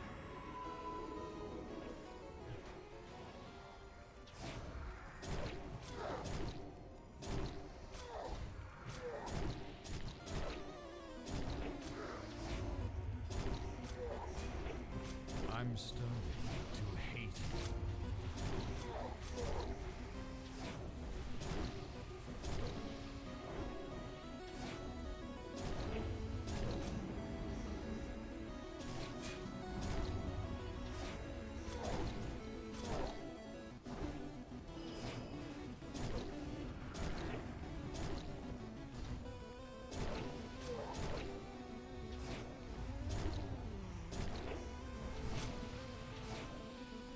I grow weary of this.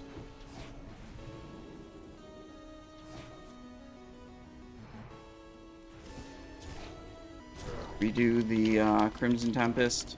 I had my 2-minute cooldowns up and Vanish available and all that. Even though the guy's almost dead. I guess, whatever, maybe that wasn't the best thing to do. Still doing pretty good damage, considering we lose like 10 seconds of attacking time every time he teleports. Maybe closer to like 5 to 6 seconds. 10 might be an exaggeration.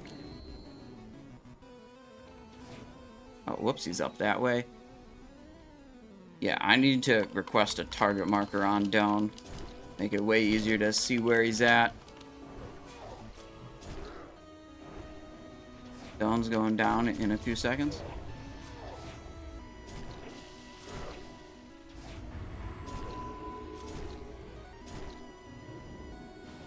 he's effectively dead.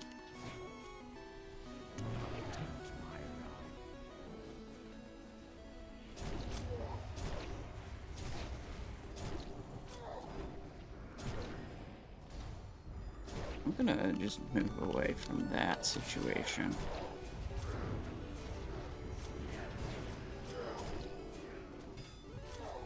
I'm saying Harad first.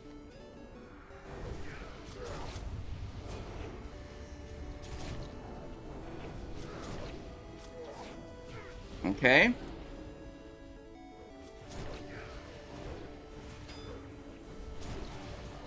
Okay. Council has been defeated. Ending submissions on the prediction with 25% believers.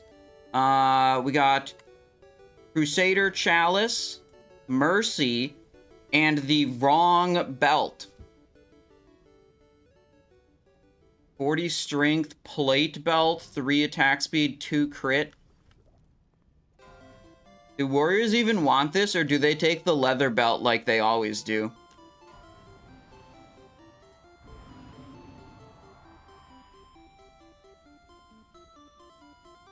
Alright, will tool belt drop? The answer is no.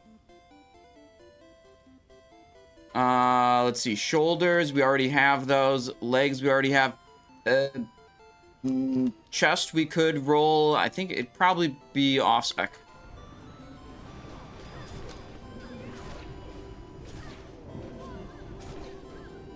I will say Assassination Backstab is feeling a lot better and more enjoyable to play than the Subtlety build. I'm liking this way more. I was kind of down on the Subtlety build when we did it on the first 2 bosses. It felt pretty scuffed, I thought. And Assassination, I guess I kind of like the Mutilate gameplay with a high combo points and more like variation in what you're doing. Well, that's a weird way to phrase it. But like Subtlety build, it just felt like the only button I was pressing was Backstab. And like I very rarely pressed finishers. And it just wasn't that exciting.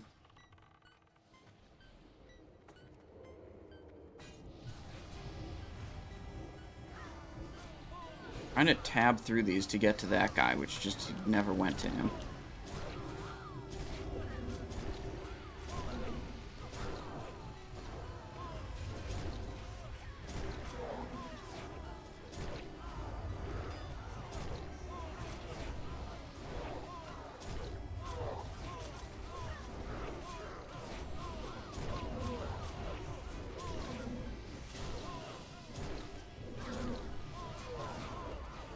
Ooh, I have pulled threat. Okay. Crimson Tempest up. Rupture up.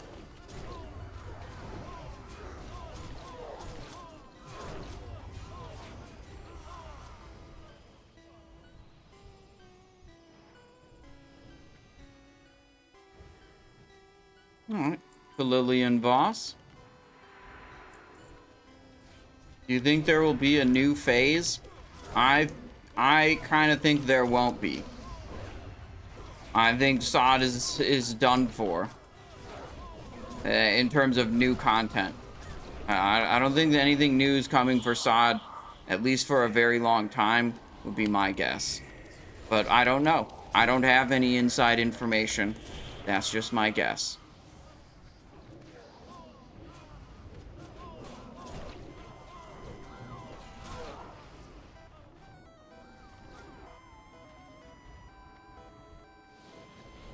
When granola? After the raid. How about after the raid? We can do granola.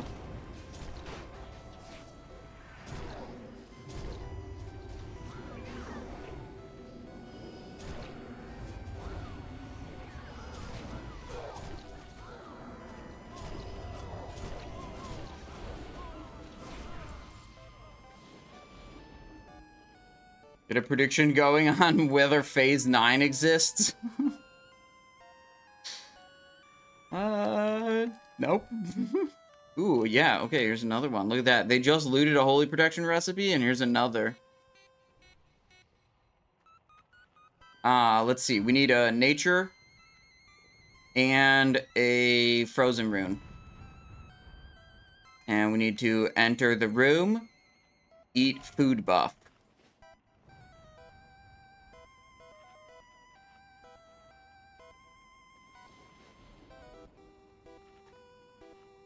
Group 2, front right. So if I have to run out, I go to this corner.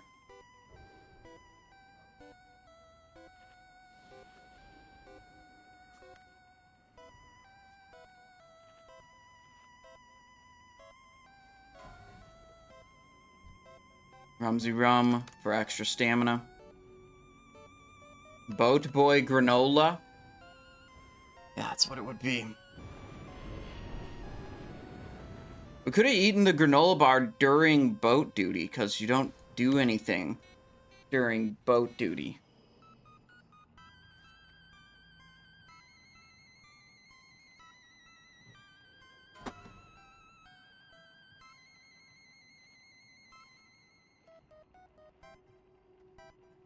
How's your arm doing? I don't know. I'm just going to try again with the pull-ups like a week after the day that I stopped doing them. So, Sunday, I'll try again.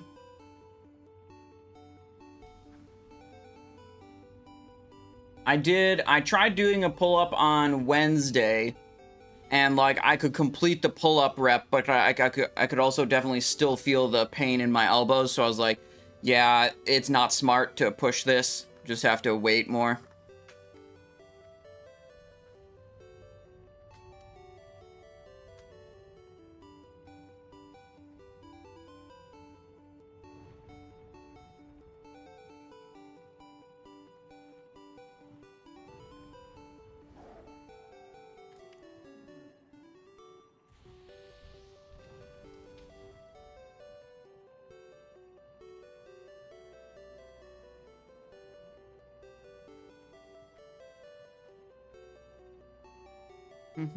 Hmm.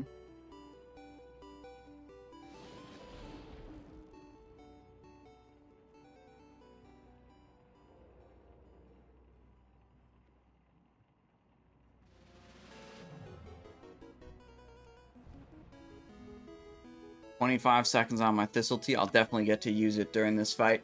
When you pre-pop the fire protection from Frozen Rune, it starts a 3-minute cooldown on your Thistletea, which is annoying. Shared cooldown with that.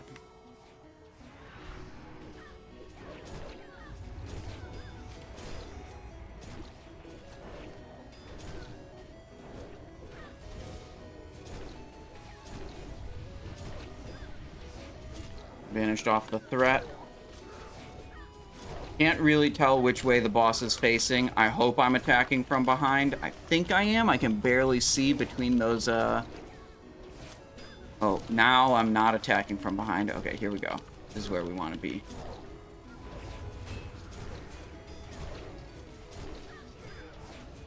Tank is dead.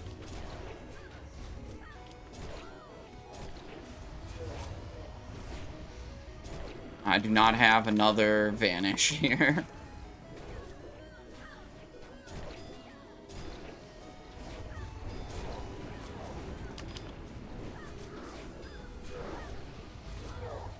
Simon's throttling. I don't have threat or vanish.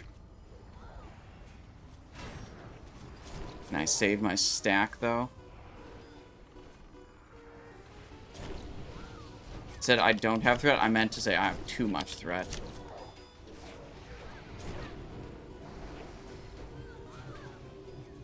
Just go back here. We'll lose our stacks of stuff this time. But we can definitely benefit from not having as much threat. We had too much threat there.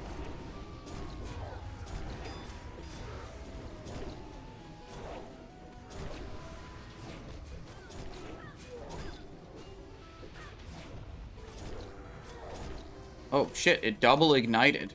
That's crazy. Am I gonna die to this? Fire protection. Hit a frozen rune if I need to. I think I'm gonna be good here.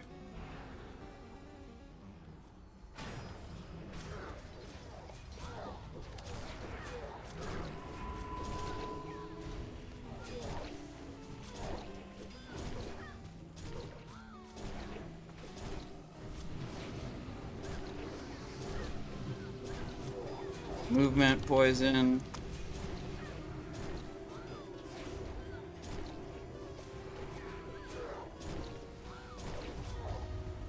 Fine, I activated some temporary attack power buffs, so I reapplied Crimson Tempest. So it'll do more damage. We had lost the good snapshot already. Oh, shit. My threat's too high again. Wait, no. We're okay. Nope. Oh, okay, I'm dead. The whole raid is dead.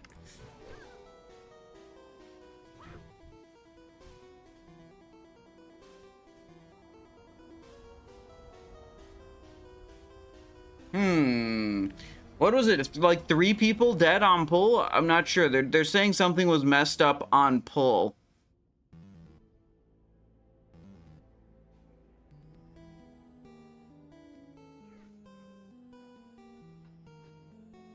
We definitely had trouble with the threat generation.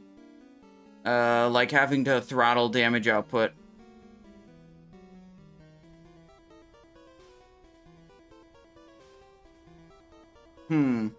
We'll see.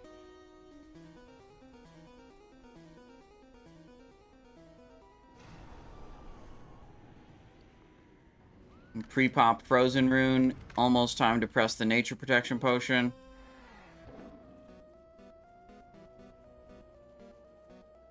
People parry hasting her. I mean, I got behind the boss.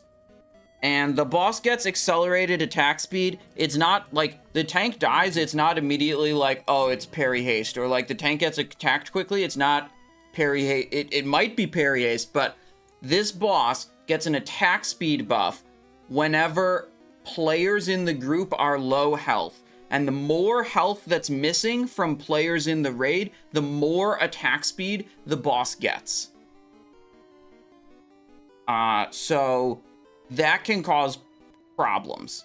Like every time there's a mechanic and like the melee don't spread out for ignite or something like that, and they take a bunch of damage from ignite, that's giving the boss a big attack speed boost. And, you know, greatly increasing the chance that the tank gets flattened. Renubiz got a change hat request. Okay. Let's go this one.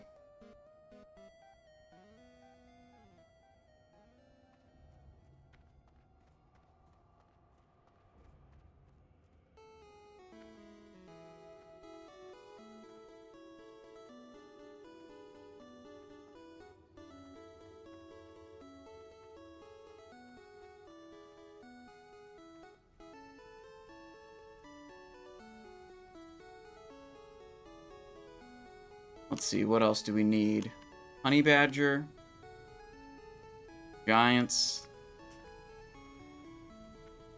Fortitude. Rumsy Rum. Probably refresh those poisons too. You think they should adjust this raid again or leave as is? I think it's still not tuned to be appropriate for 20 players. And I think that's obvious. I don't think that's like a hot take. I think it's obviously not suitable for 20 average SOD players. I think it still feels like a raid for the high-end top percentage of the player base. There's too many mechanics, numerically too difficult. Like, it's a vastly different experience than has been delivered every other phase.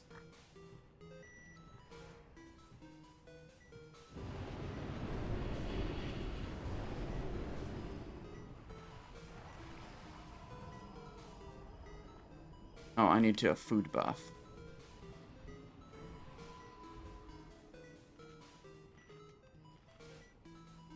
They're saying damage dealers ran in before the tank, which caused that tilts me when I'm tanking. It always causes problems.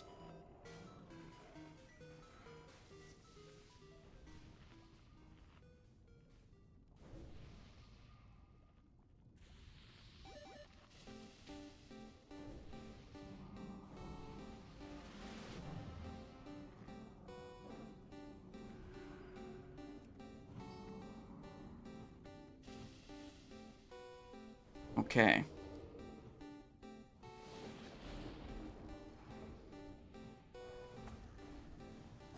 There we go. Wait.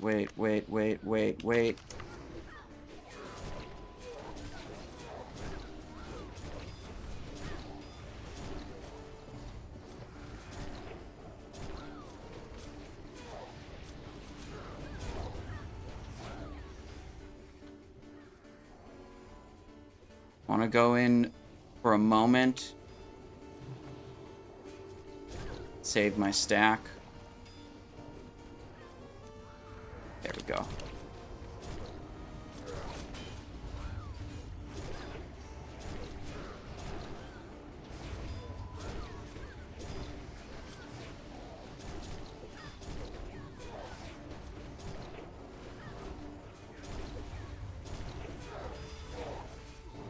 Boss turning.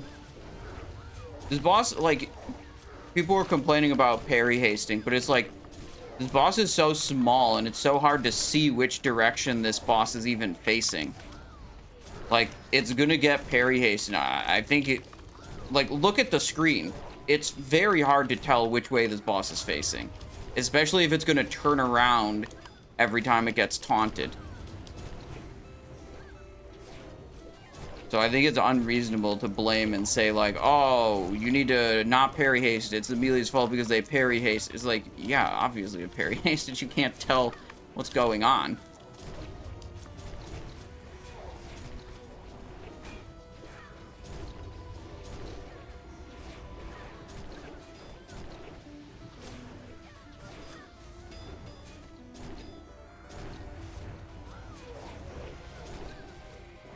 Oh.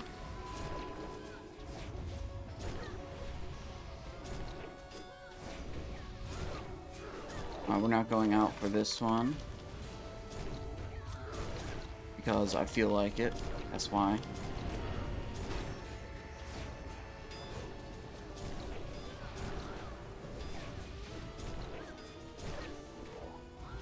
Which way is it facing now? That way.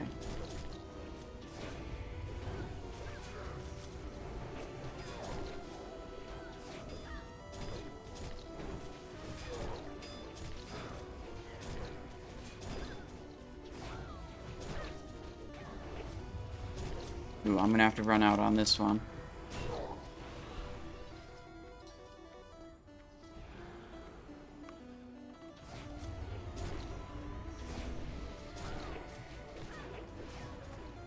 Go.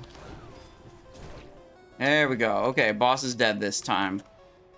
Why does this boss not drop loot? Why is this boss a treasure chest? And the other bosses drop loot on their bodies. Chalice, vibe, double legging. Okay.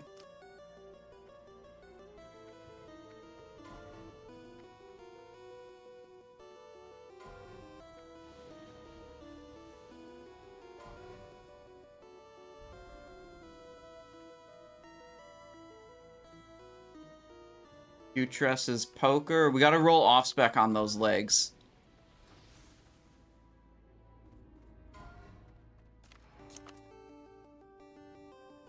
$91 off-spec roll? That's decent.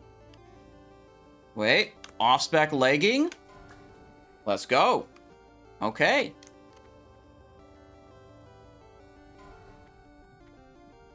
Oh, I didn't have this buff for that fight. Okay, well, we're gonna have it for Caldoran.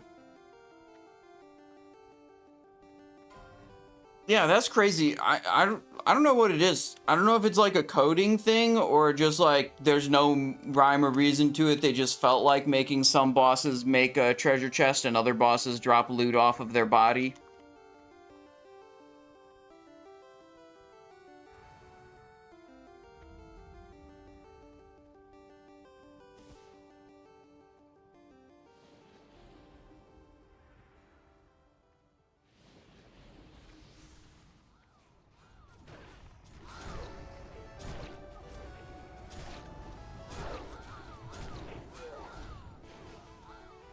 She vanishes? Oh, I never actually noticed that.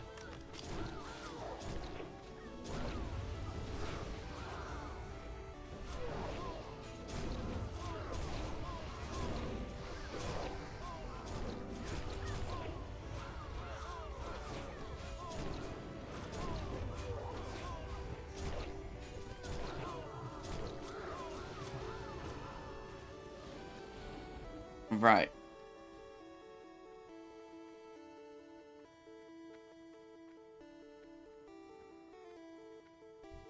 Caldoran.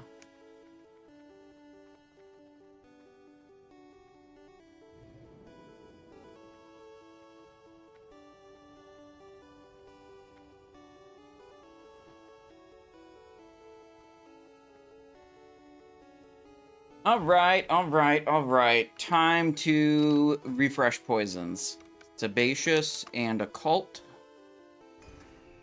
Ooh, gotta refresh the flask. I saw that just fading right there. Get a new flask of... where is it? Madness. 9 minutes on food buff. If we pull quickly, that's probably okay.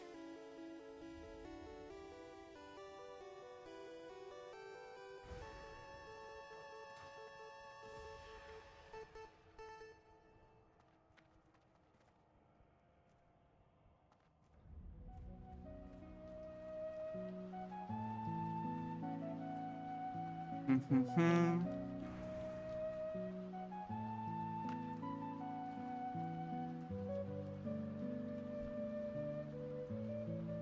2 minutes on my Elixir of Coalesced Regret. Okay, we'll refresh that. +1 to all stats on that. Every single time I drink one of those, someone doesn't know what it does. And that makes sense because it doesn't say what it does. It doesn't say that it gives you +1 to all stats in the item tooltip. It doesn't say it gives you +1 to all stats in the buff tooltip.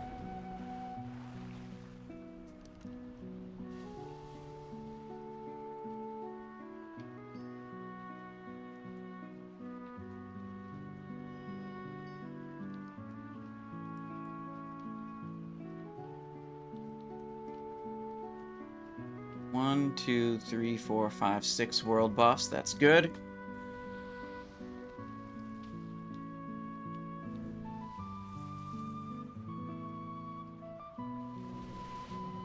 We could put Holy Protection Potion on the action bar. We can also do Greater Mark of the Dawn. Use our last one of those. This guy's moving up.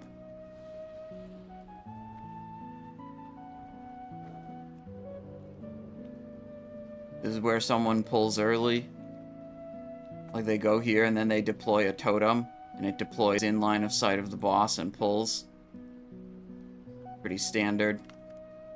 Alright.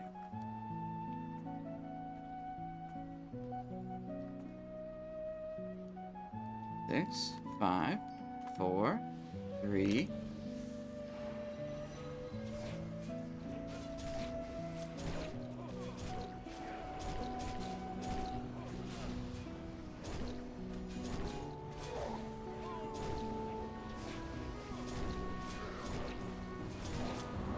There we go. Good opener. Clean.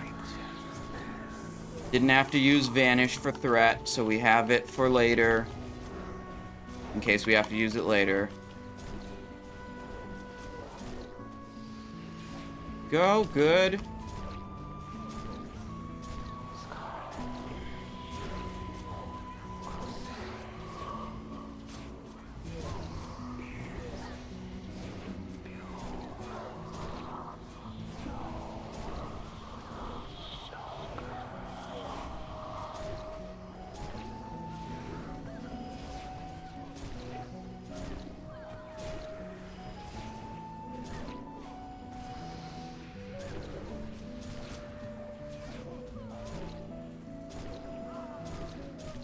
Good so far. Oh, we should probably use a Thistletea earlier rather than later. This will probably take at least 5 minutes. But I haven't found a window where I don't actually have energy to press my buttons yet.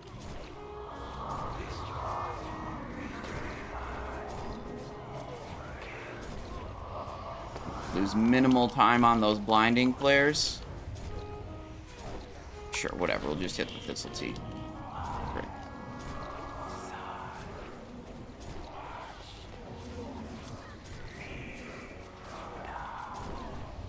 Okay, that Ashburger noise really actually kind of getting annoying.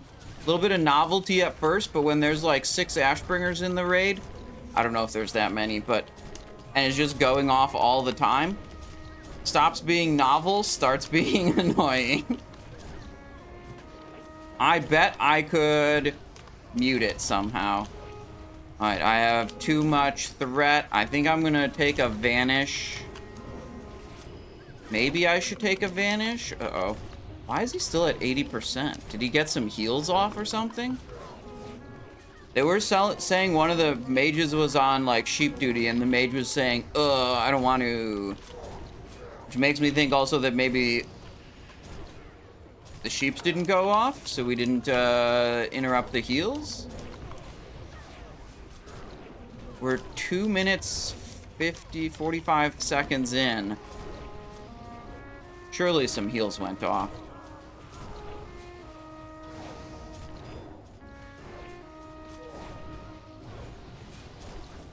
Stand in fire was called. Okay. Alright, enemy damage taken, Grand Crusader Caldoran. Yeah, we cranked.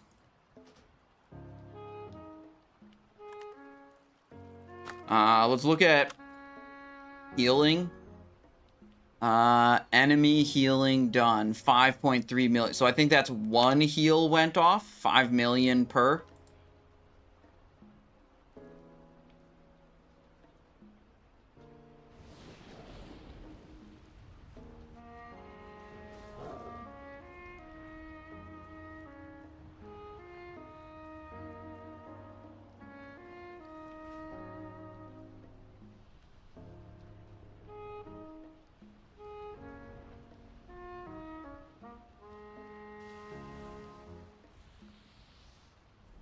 Good day to you. Have a The good cathedral.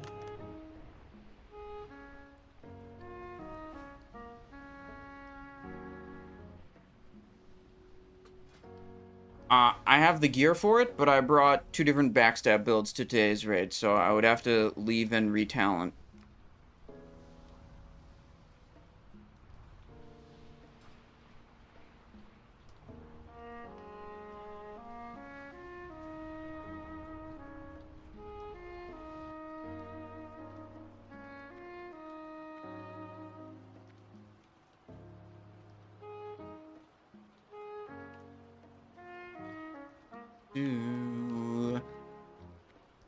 We were about to get promoted to tank, but then I told them that I have 2 different backstab builds, which is true and real.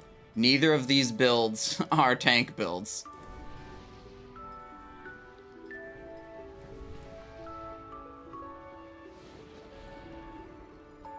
Had no idea they healed for that much. Yeah, like, for reference, that 1 heal that went off healed for 5 million health.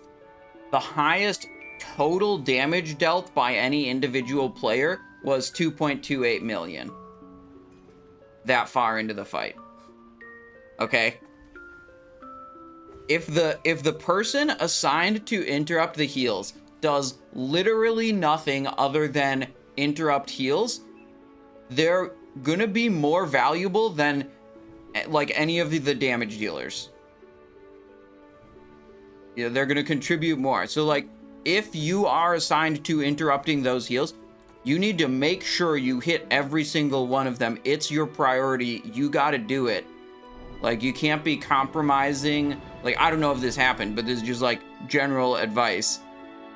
You can't be, like, compromising your ability to interrupt the heals by, like, finishing your fireball cast or finishing your whatever cast to do a little bit more damage. Like, the damage you're dealing as an individual is completely, massively irrelevant compared to the impact of making sure the heals get interrupted, aka doing the mechanics, which I understand why that's difficult for a lot of people.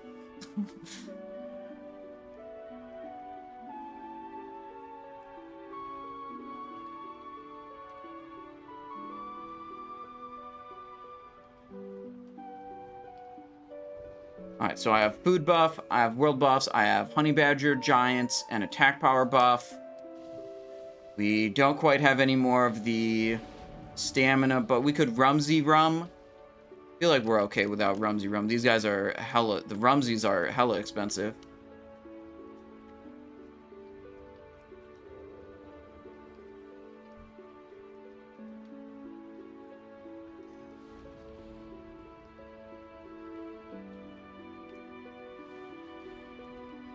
What's your opinion about sub BS versus acid BS?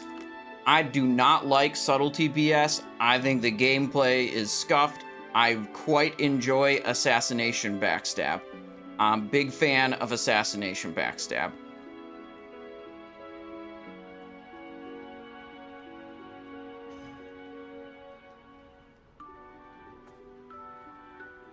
All right, here we go. Second try.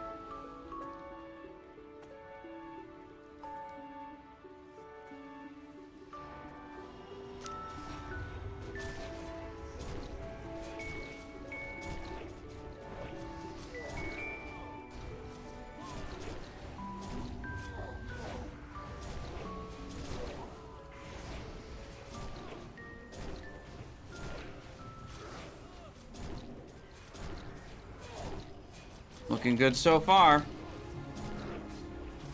Zoom my camera in a little bit. The blinding flare.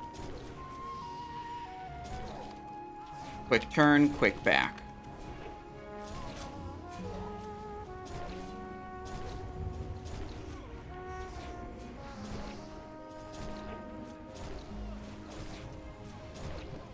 Subtlety used.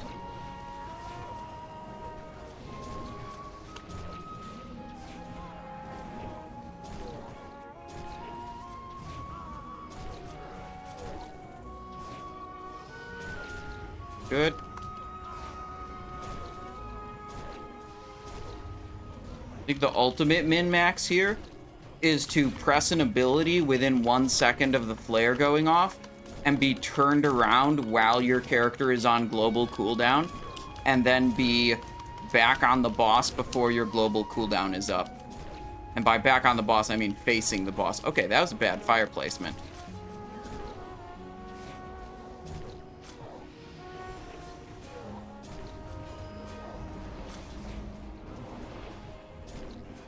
It was not the way the fire was supposed to be placed.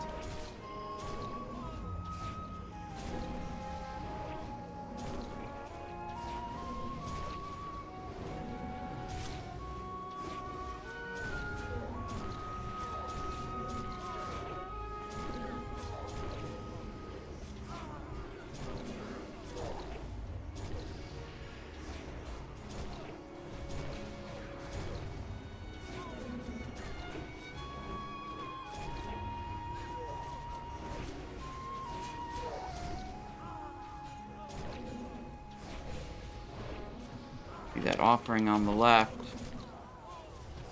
Did it go? Oh, it died right before it went off. I thought that it had less than a second left before that devoted offering on the left went off. I think the mob died before it triggered.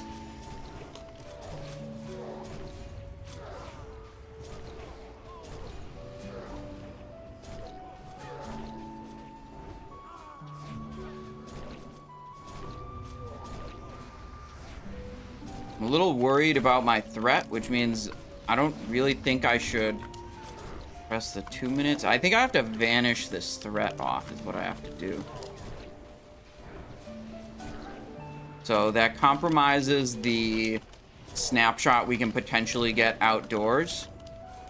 But I think we're going to be here a little longer. We might be 2 minutes away from the outdoor phase.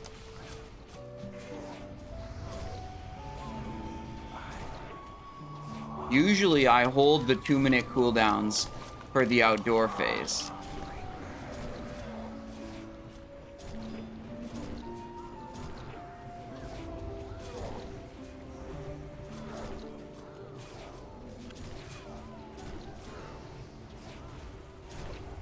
Damn. Got too greedy with that one.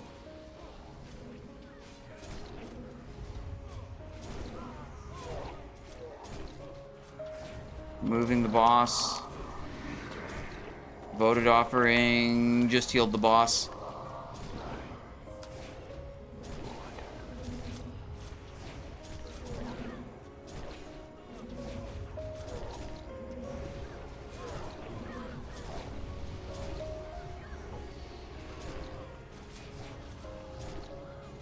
Another devoted offering. That's a wipe arena. Stand in the fire has been called. Alright, how many was that? Healing done. Enemy healing done. Is it 3? It's 13 million. That's like a little more than I would expect for 2. And it's a little less than I would expect for 3.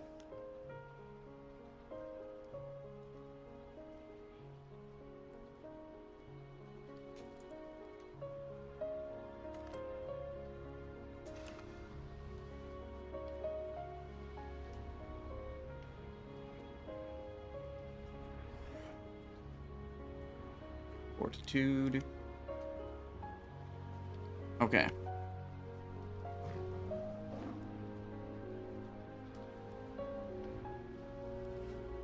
Hey there. Safe trap. Let's see. What about boss damage only? Enemy damage taken, Grand Crusader. Yeah, we are absolutely giga cranking the boss. We are playing to our strength.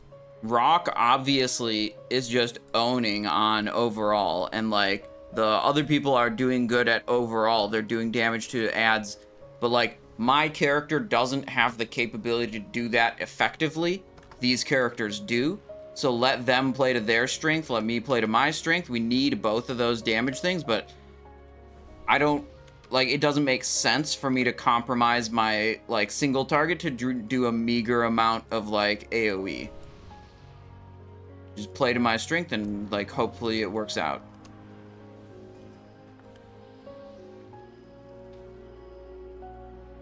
Can you cheese the heal with wound poison? No.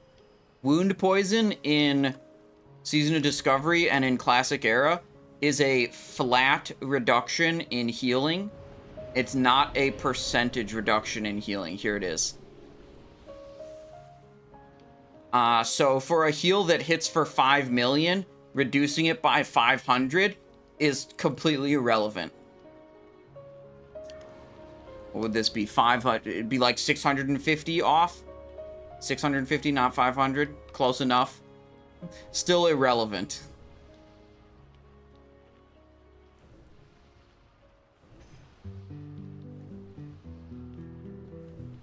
Big pog damage. The real solution is make sure you're getting the stopping the divine offering heals. They cannot be disrupted by like every ability. There's only certain abilities that can actually disrupt the cast. And what we're using in this group is Mage Polymorph. BB Leggy, thank you so much for the tier 1. Thank you for 3 months of support. Hope you're having a wonderful day, BB Leggy. Thank you. Canceling pull timer, canceling pull timer. Someone said they're not ready.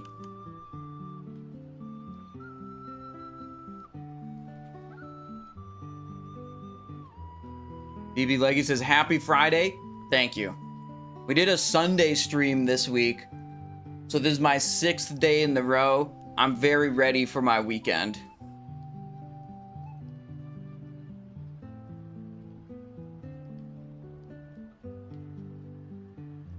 All right, here we go. 2, 1. Poison Knife, Crimson Tempest, Rupture. What the? Something's wrong. Vanish. Alright, we had to burn an early Vanish. This is definitely not facing the way it was supposed to be facing.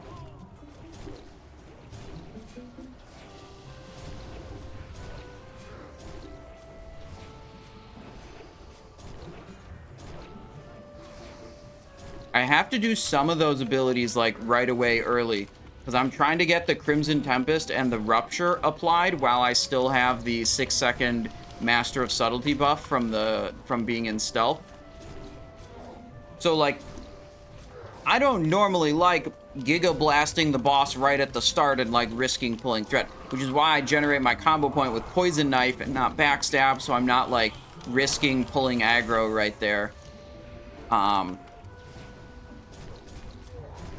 like there's a long-term benefit to getting those 2 finishing moves up within the first 6 seconds.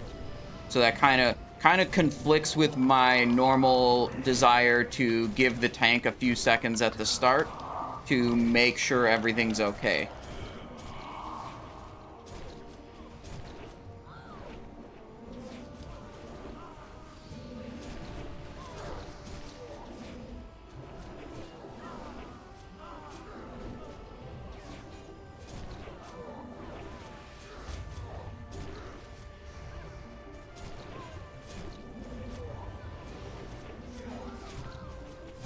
Offering interrupted right at the end. Did the other one go off?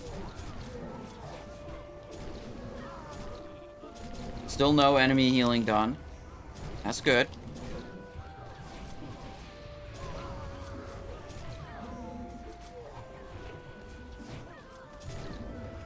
Now, I burned my Vanish early because I was uncertain what was happening on the pull. Now, you know, it's you know, c'est la vie. Now we have a bit of an issue with the threat here. We're creeping up on the tank. Hopefully it'll hold out for another minute. And I'll have Vanish back. I do have a bit of Vanish cooldown reduction talents in this build. So it's not the full 5 minutes, it's 3.5 minutes.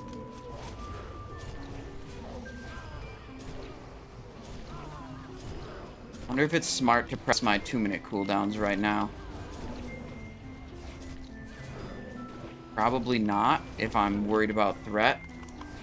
It'd just be very sad to press them and then have to throttle. We could save them for the Ashbringer or the outdoor phase. We're actually progressing the boss. 65% is pretty good. Before, what does he have to get to? 55, right?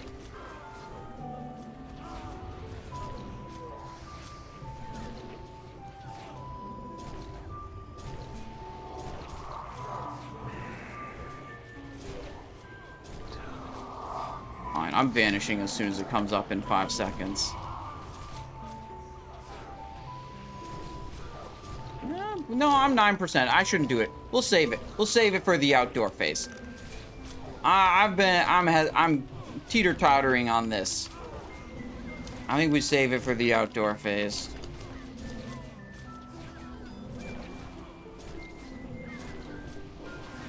"57%, 57%, 57, 56, 61. A devoted offering went off.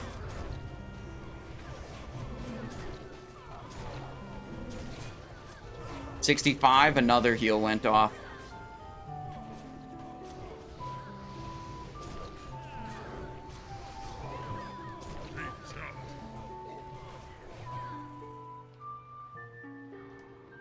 Phew, it's over.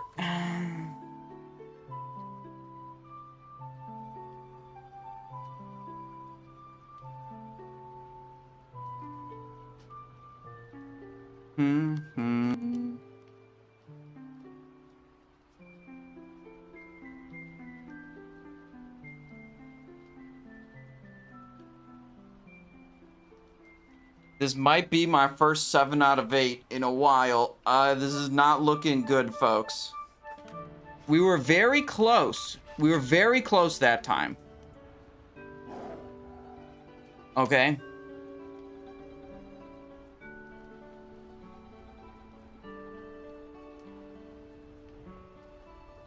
Good day to you. See you.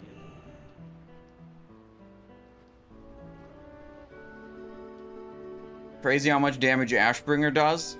Yeah, I think Rock must have died early because he's not on the meter on that pull. We're topping boss damage every time. That's expected. Oh, so I hesitate so much on like, should I burn my cooldowns? Should I save them? One, you don't want to press your cooldowns if pressing your cooldowns is just going to cause too much threat. Like, so if I'm really close to the tank Like, it doesn't make any sense to press my cooldowns, because, like, I might press them and generate too much threat and then have to just stop attacking, because I, you know, with too much threat, don't want to pull threat. That's one aspect to it.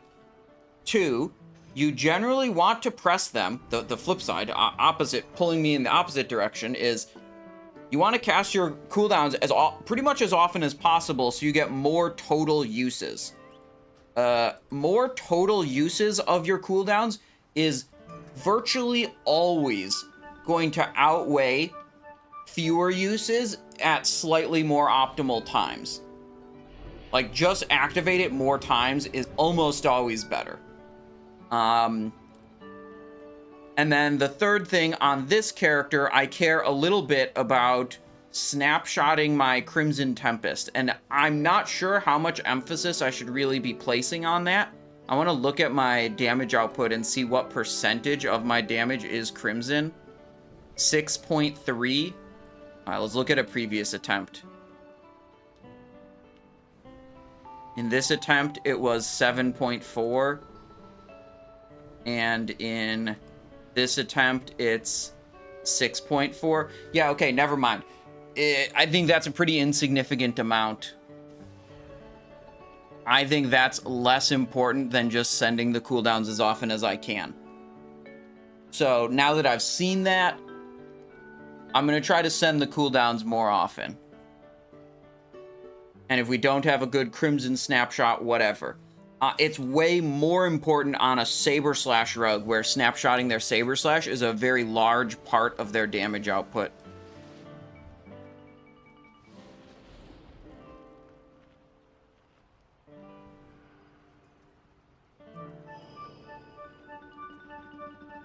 Cold Blood on BS or Ambush? I'm using it on Envenom.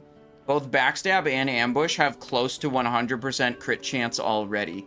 So putting Cold Blood on them is a bad idea. Because it's not doing much.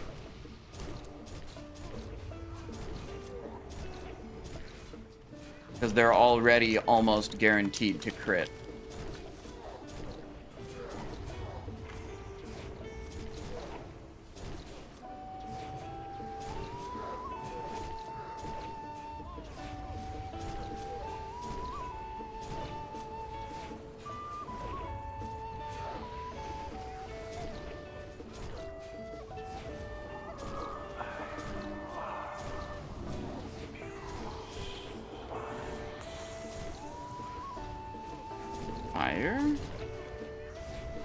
Fire placement seems good-ish. Okay.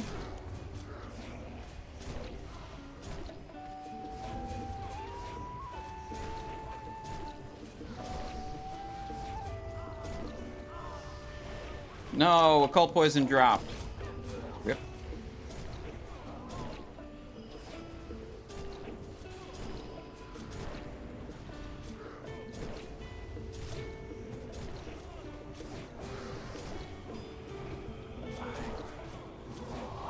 If we make it to the outdoor phase, the outdoor phase is easy. We're sitting here banging our heads against phase 1, and like there's this whole phase 2. But I think if we ever make it to the outdoor phase, we're gonna kill it.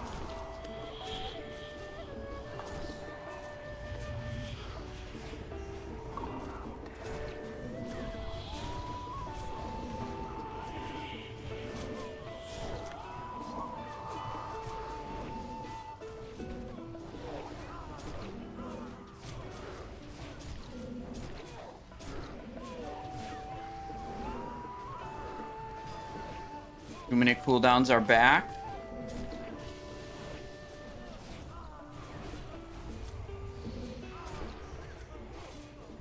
Two-minute cooldowns are up.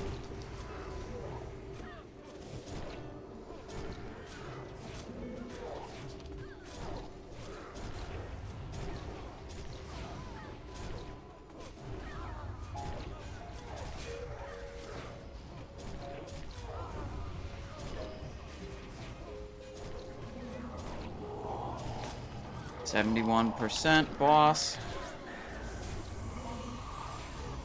Thought I was gonna fail that one. I reacted a little slowly.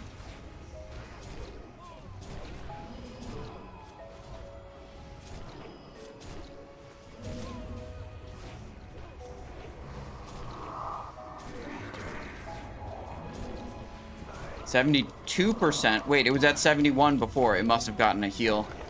Shit.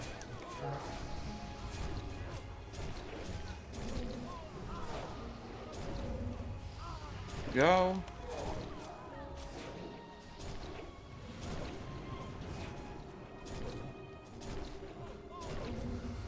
See, look at this. Rock is still alive this time.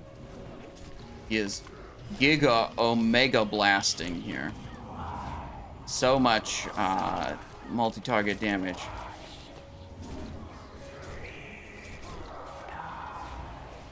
Big res, that's the second res. Is that a tank death? Why is he going this way? Stand in the fire has been called.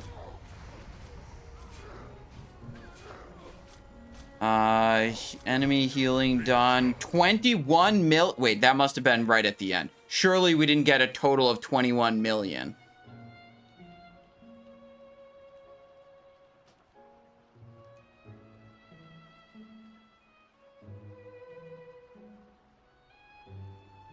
That couldn't have all been during the fight.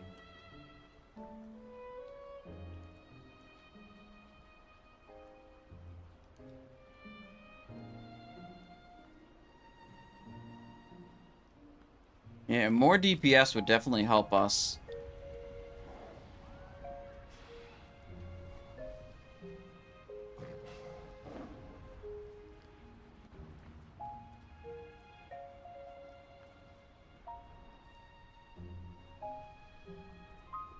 What can I do for you? See you. All right. They're frustrated. They're talking about what's going on. We have only 23 people in this group. This is the lowest number of people I've attempted to kill Caldoran with.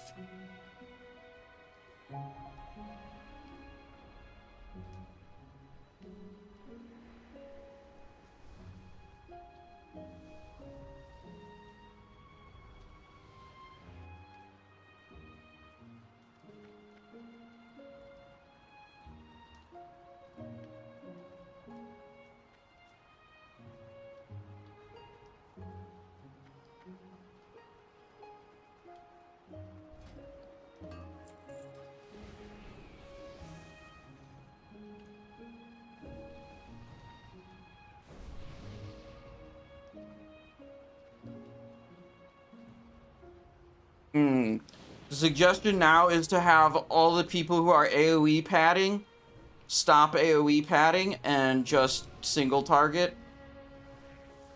Some people are getting called out as like compromising their single target damage in favor of multi-target. I don't know if that's true for very many classes. Like, I don't think Rock is compromising his single target here. It's just how warriors work that they do this. But surely some of the cleave classes are compromising their single target in order to do more multi-target.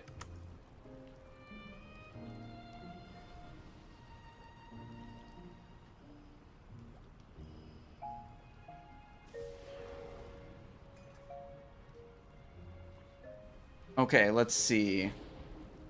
Honey Badger. Giants. This thing. 22 minutes on those. Alright, we should be good. This is our last Phileo flank.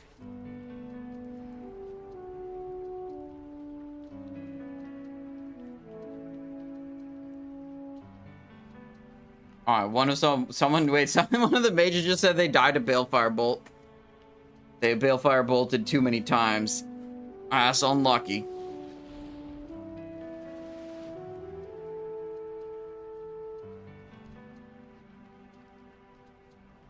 Oh, live log. Zugzug in chat has the live log link. Okay. Yeah, dude, it's just unlucky. I mean, there's nothing you can do about Balefire Bolt stacks. Sometimes you just get too many stacks and die. It's part of the class, as far as I know. That's what all the mages tell me, at least. You can't not press Balefire Bolt.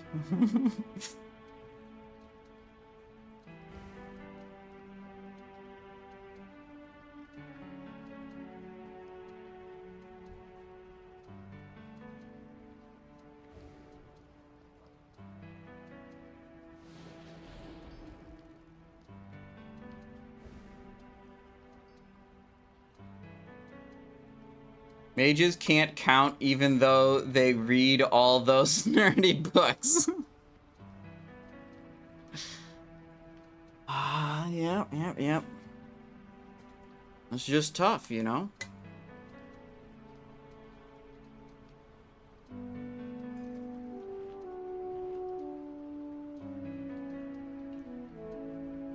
Alright.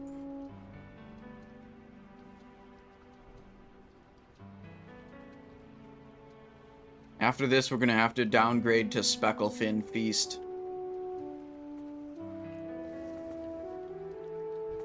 Or take a break to get more consumables. That would also solve the problem.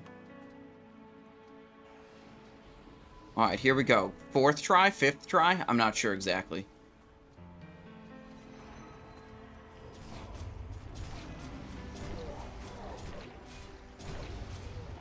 Fuck. Vanished.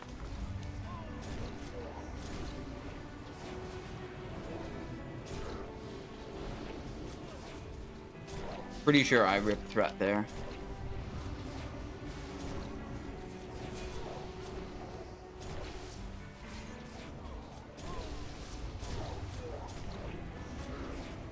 But I did also get both of my bleeds up within Master of Subtlety, which actually we also learned basically doesn't matter and accounts for like 8% total of my damage output.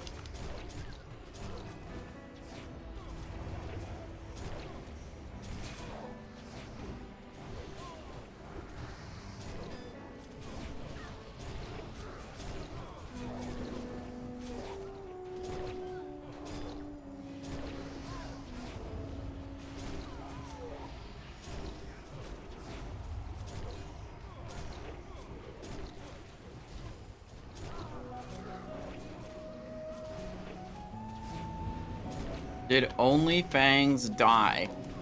As the hardcore guild, people haven't, I mean, I haven't been playing in it. I know some people are still playing in it weekly. But I quit right after Blackwing Lair came out. That was it for me.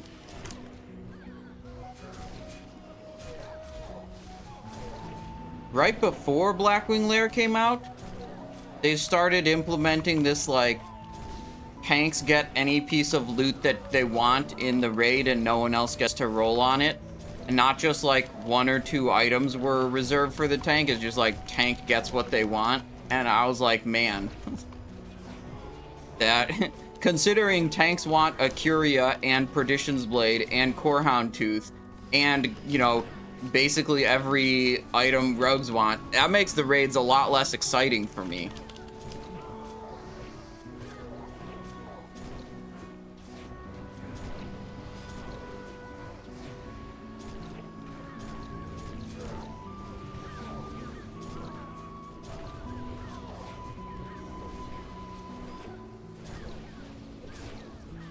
It's like you do the same raid every single week, the same bosses with the same mechanic, with at least most of the same people. And it's like the exciting thing is like sometimes you get loot. And that's cool. But then it's like, okay, well, if all the loot, you can't even roll on the most exciting things. It's like, okay, well, you just like took away the main excitement element of doing the same content over and over.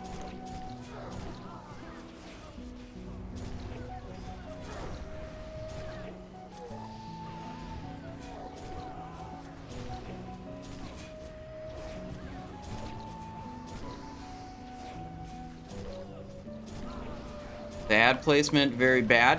I don't know about ad placement. All I know about is pressing backstab on the boss. That's what I do best. I'm not in control of ad placement. I can't do anything about that. I just focus on what I can do something about. Blinding flare. Oh shit, we're actually going into the next phase. Wait, what the fuck? Okay. I was zoning out for too long talking about hardcore, not realizing.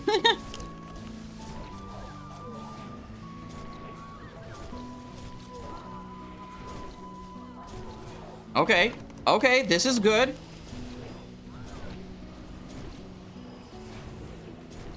We have a second barrier.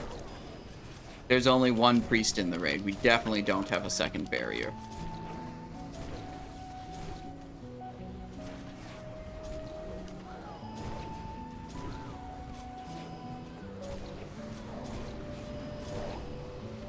Okay. You can pump the boss a little bit on this section. Is not really smart to.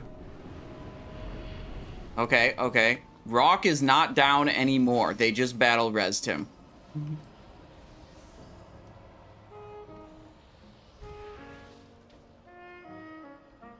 Yeah, welcome to the Simon Show. We're here midway through a Scarlet Enclave. We just pulled Caldoran for the first time in this raid.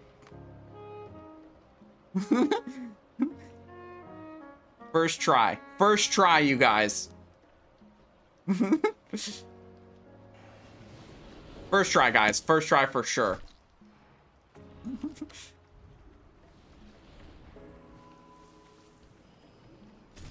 Okay, I walked right into that one. I saw it coming and I just held W.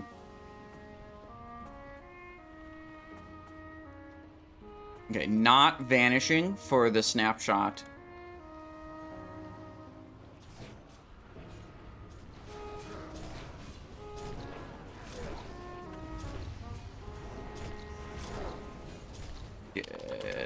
Oh, shit, I just flared myself. That was stupid. Okay, well, that also solves the threat issue. It also got flared during my cooldown, so that was incredibly stupid. Boss is moving.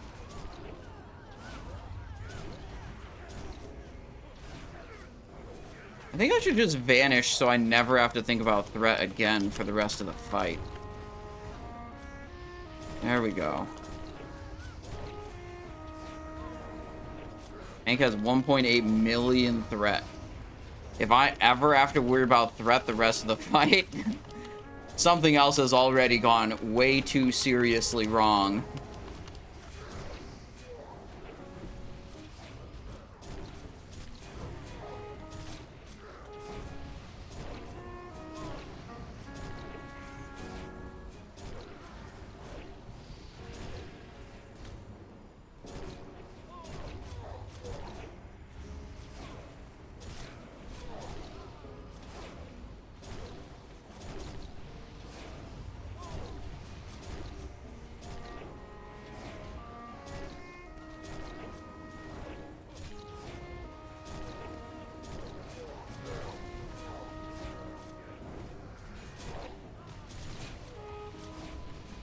Pretty good.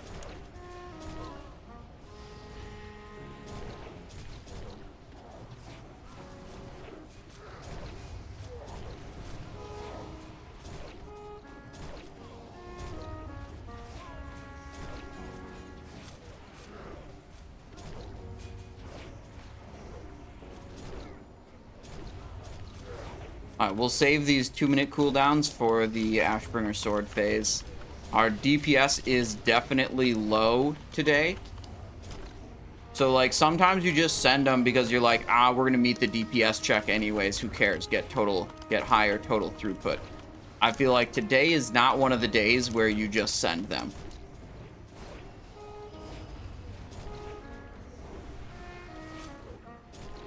But you'd get higher total throughput by just sending them all the time, because you'd end up with, on average, more total uses of them.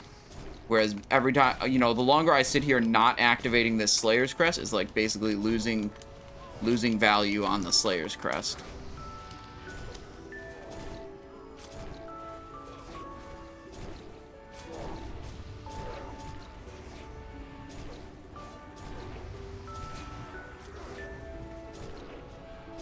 It's gonna be a res wave of ads. Ashbringer phase starts when he gets to 10%.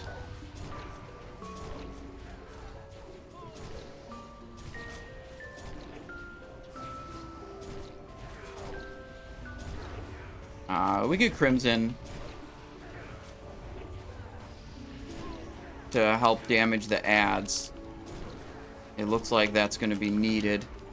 It compromises the snapshot on the Crimson that I had from earlier, but that's not terribly important.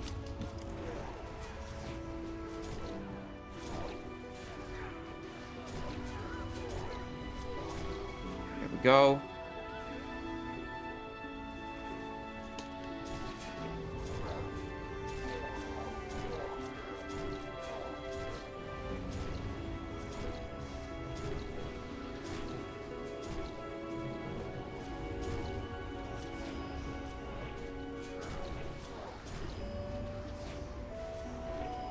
Consecration is down there.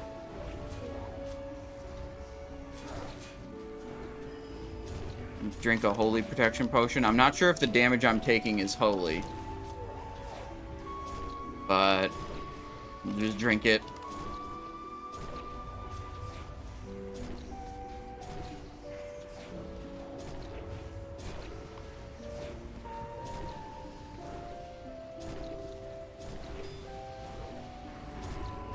Fuck. I don't think we were making that. We were behind. Damn, 3%, 2%? Almost at it.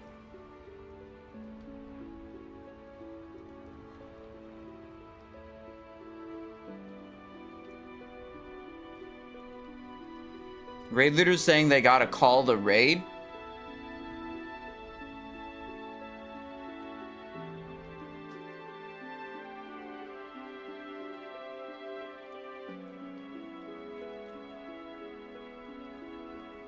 Oh, this is go again? Yes.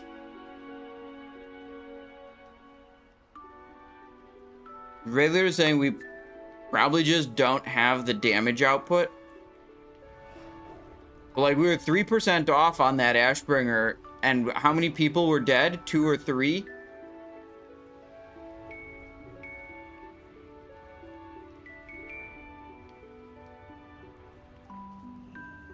You need something? See you.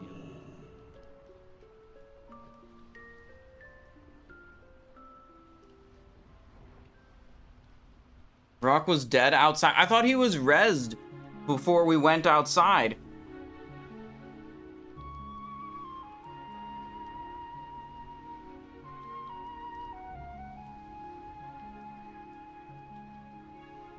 Died immediately. He pulled threat. That's his own fault. That's his own fault. You gotta hold off and make sure you don't do that.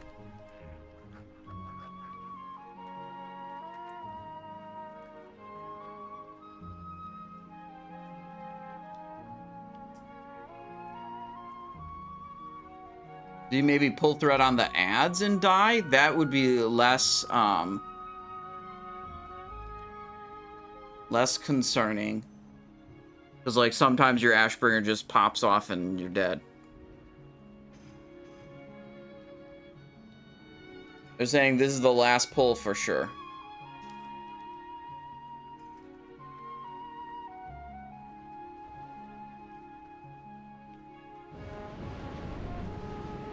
Am I playing Improved Expose? Yes. We're running Improved Expose for the group and applying it via the Sebaceous Poison in my offhand. Alright. Enemy damage taken. Grand Crusader, Caldoran, Crank, Ashbringer. Pretty good. Alright. We do prediction. They're saying this is the last pull for sure. Will they kill it this try? Yes or no? 5 minutes on the prediction. Get your points in. I will close it when the pull timer goes out.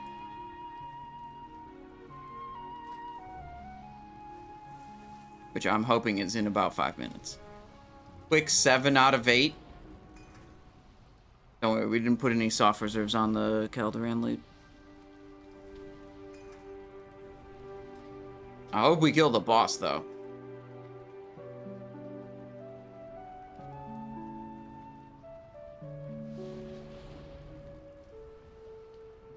One, 2, 3. This. All right.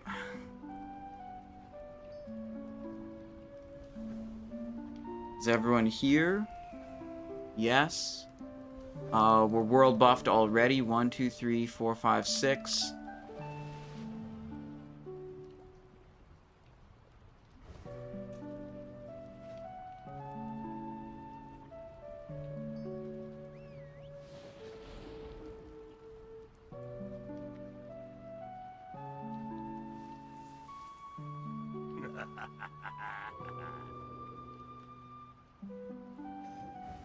Wait, did you say Swift is loot banned? Does that mean Regicide is open in the other group?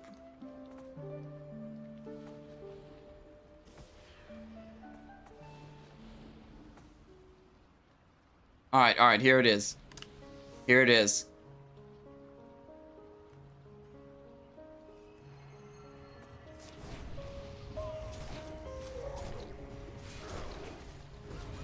Just holding. I don't want to cause a threat issue.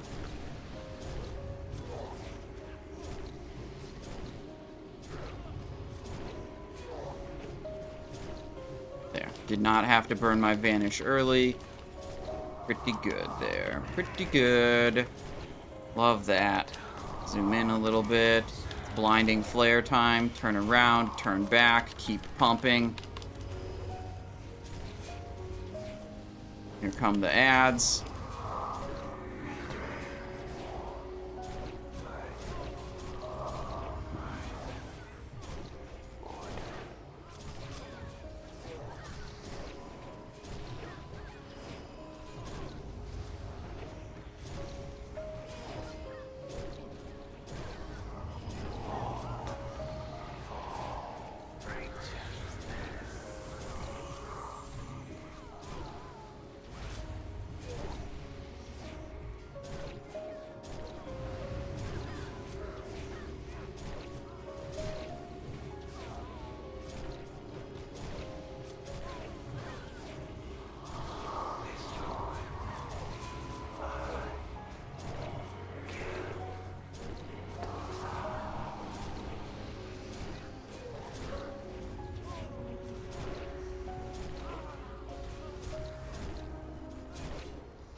Ooh, I didn't use my cold blood at the start.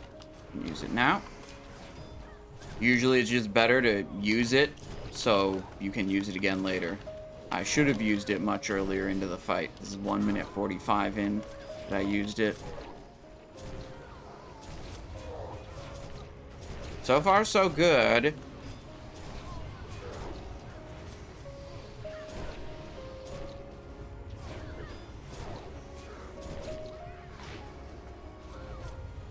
Boss. Fuck. I tried to help with the devoted offerings, and then I just lost the plot on the boss. Okay. Crimson, help with that cleave. 2-minute cooldowns.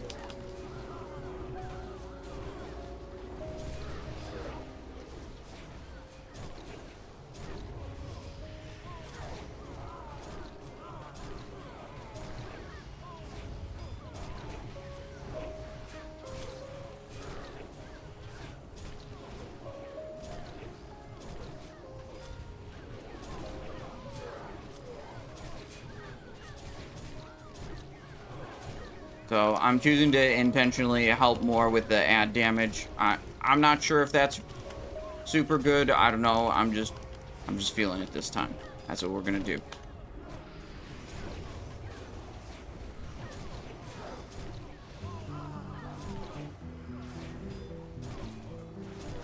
Had some high value Crimson Tempest that went out and hit a lot of enemies at once. Alright, we're looking good. Everyone is alive right now, and we're getting close to the Ashbringer phase.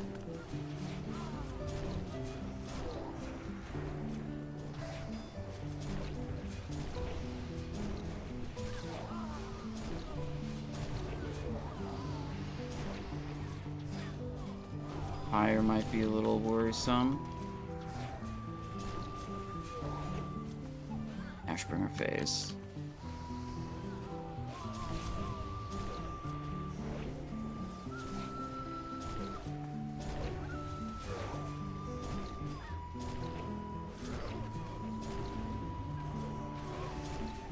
Alright, we've got the Holy Protection Potion available. Got the Frozen Rune available. I'm gonna drink the potion right now. 1 person dead. 2... Oh, that was a feign death. I was about to say 2 people dead.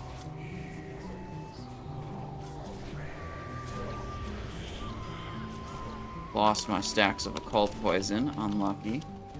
There we go. Okay. saying yes, he has an Ankh. That's Shaman right there. Okay, we might have it.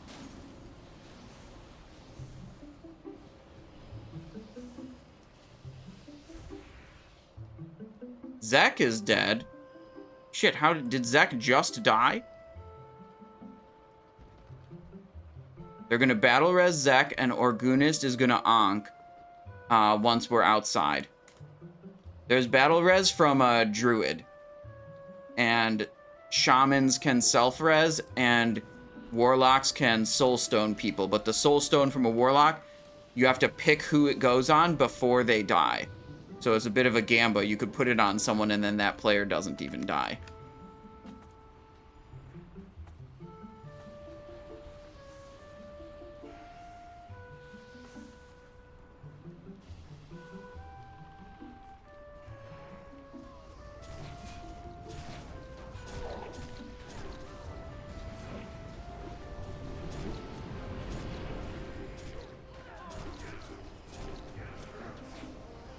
Oops, we're flared. Oh well. I did the same thing on the last attempt. I'm gonna vanish my threat away.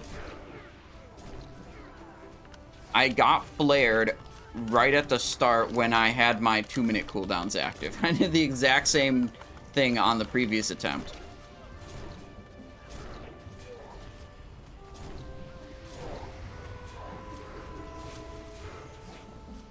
Okay, I need to lock in. I need to sit up straight. Okay.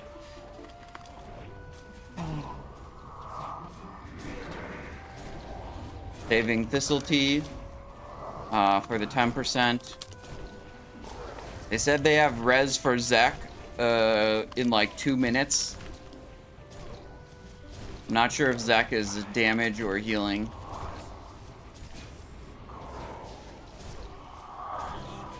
Alright, here's a blinding flare coming. There we go. That's how it's supposed to be done.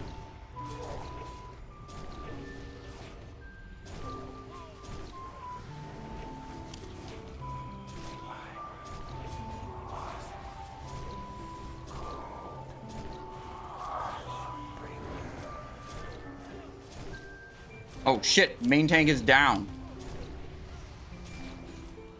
Would he get executed or something? Did the execute kill him?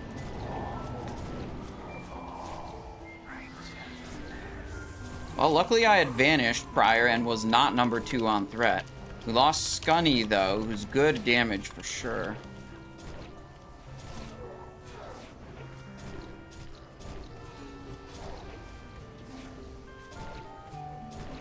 It said 1 minute 20 till the next battle res becomes available.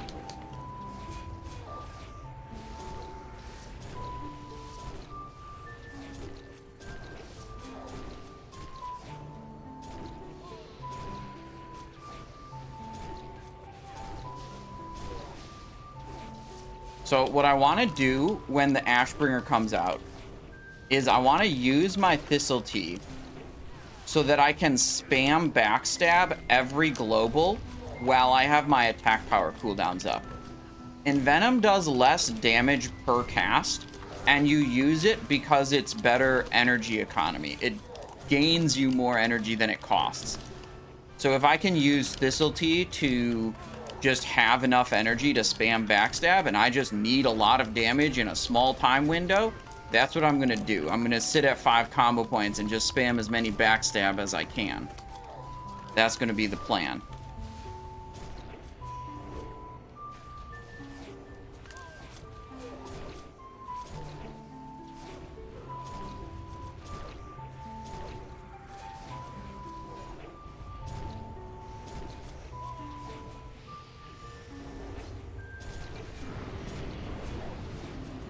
Scunny is back. He is world buffed. He might have been our wild strikes. Here we go. Almost time.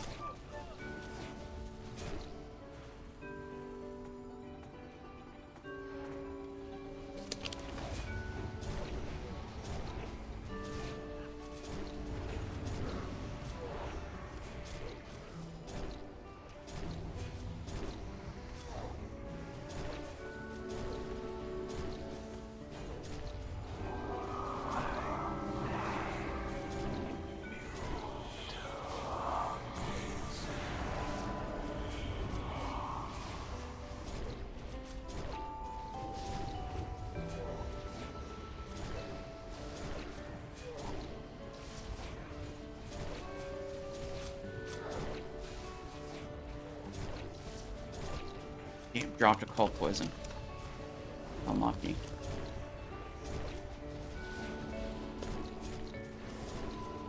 Okay, okay. It's not over yet. But we're looking good.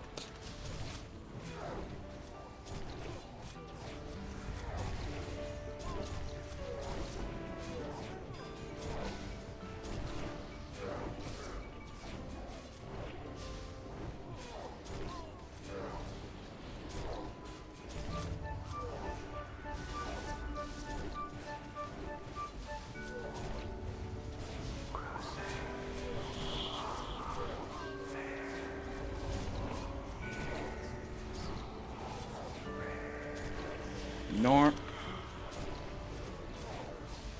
Tunnel boss.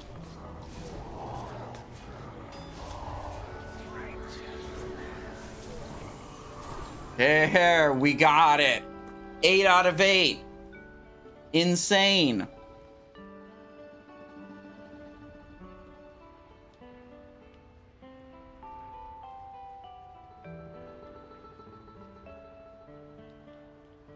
All right, a little bit of a struggle with 23 people.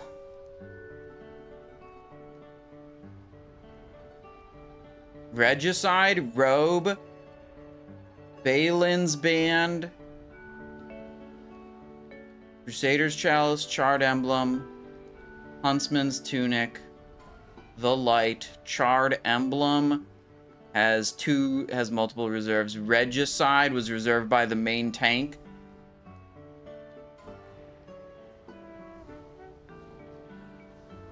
All right.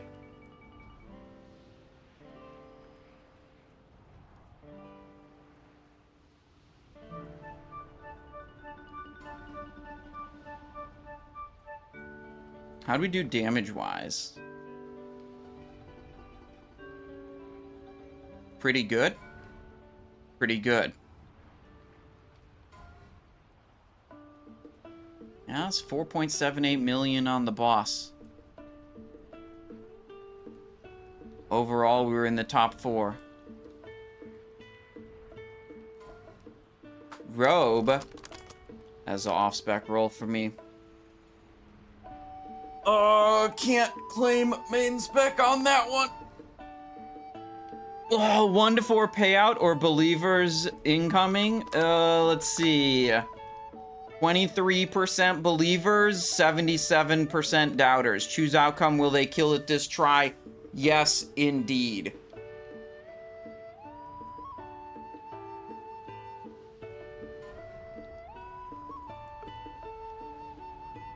Will they kill it this try? Yes.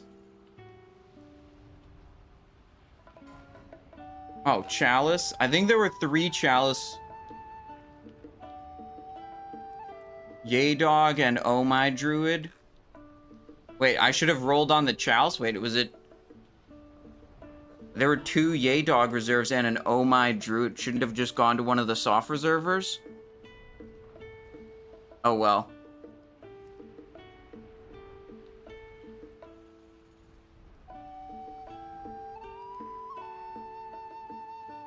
All right, so they were saying they had not very many of their regular players available this week.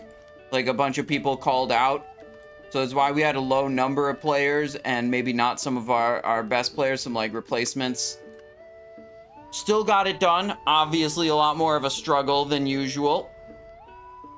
I would say we tried both Subtlety Backstab as well as Assassination Backstab. The Subtlety we were playing looked like this with improved exposed armor, combat, and Subtlety.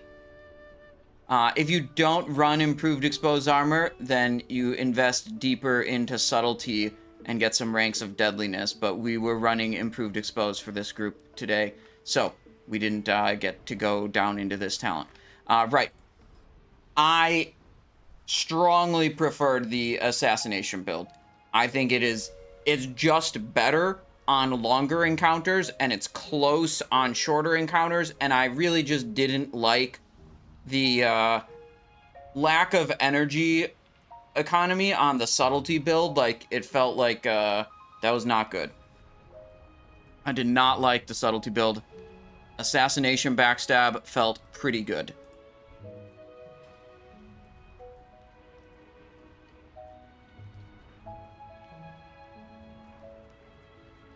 $100 on Balnazzar and Beatrix.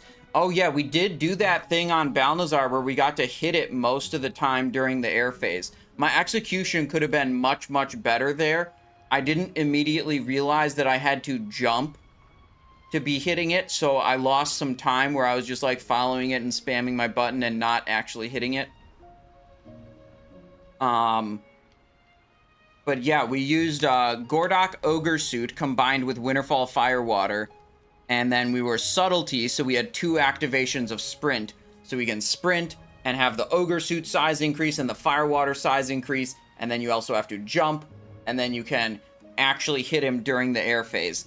And with 30 seconds of sprint using Subtlety Backstab, you know, sprint once, then preparation, then sprint again, we could follow him around for most of the air phase. So that was nice. Let's get the hell out of here. That was a good raid, I would say. Oh, you know, we struggle a bit. I'm still just not a fan of the Beastmaster strategy of, like, range damage dealers and healers aren't soaking any stacks, and then, like, the melee just die over and over. Like, that doesn't make sense to me why we're still doing that, but we got it down.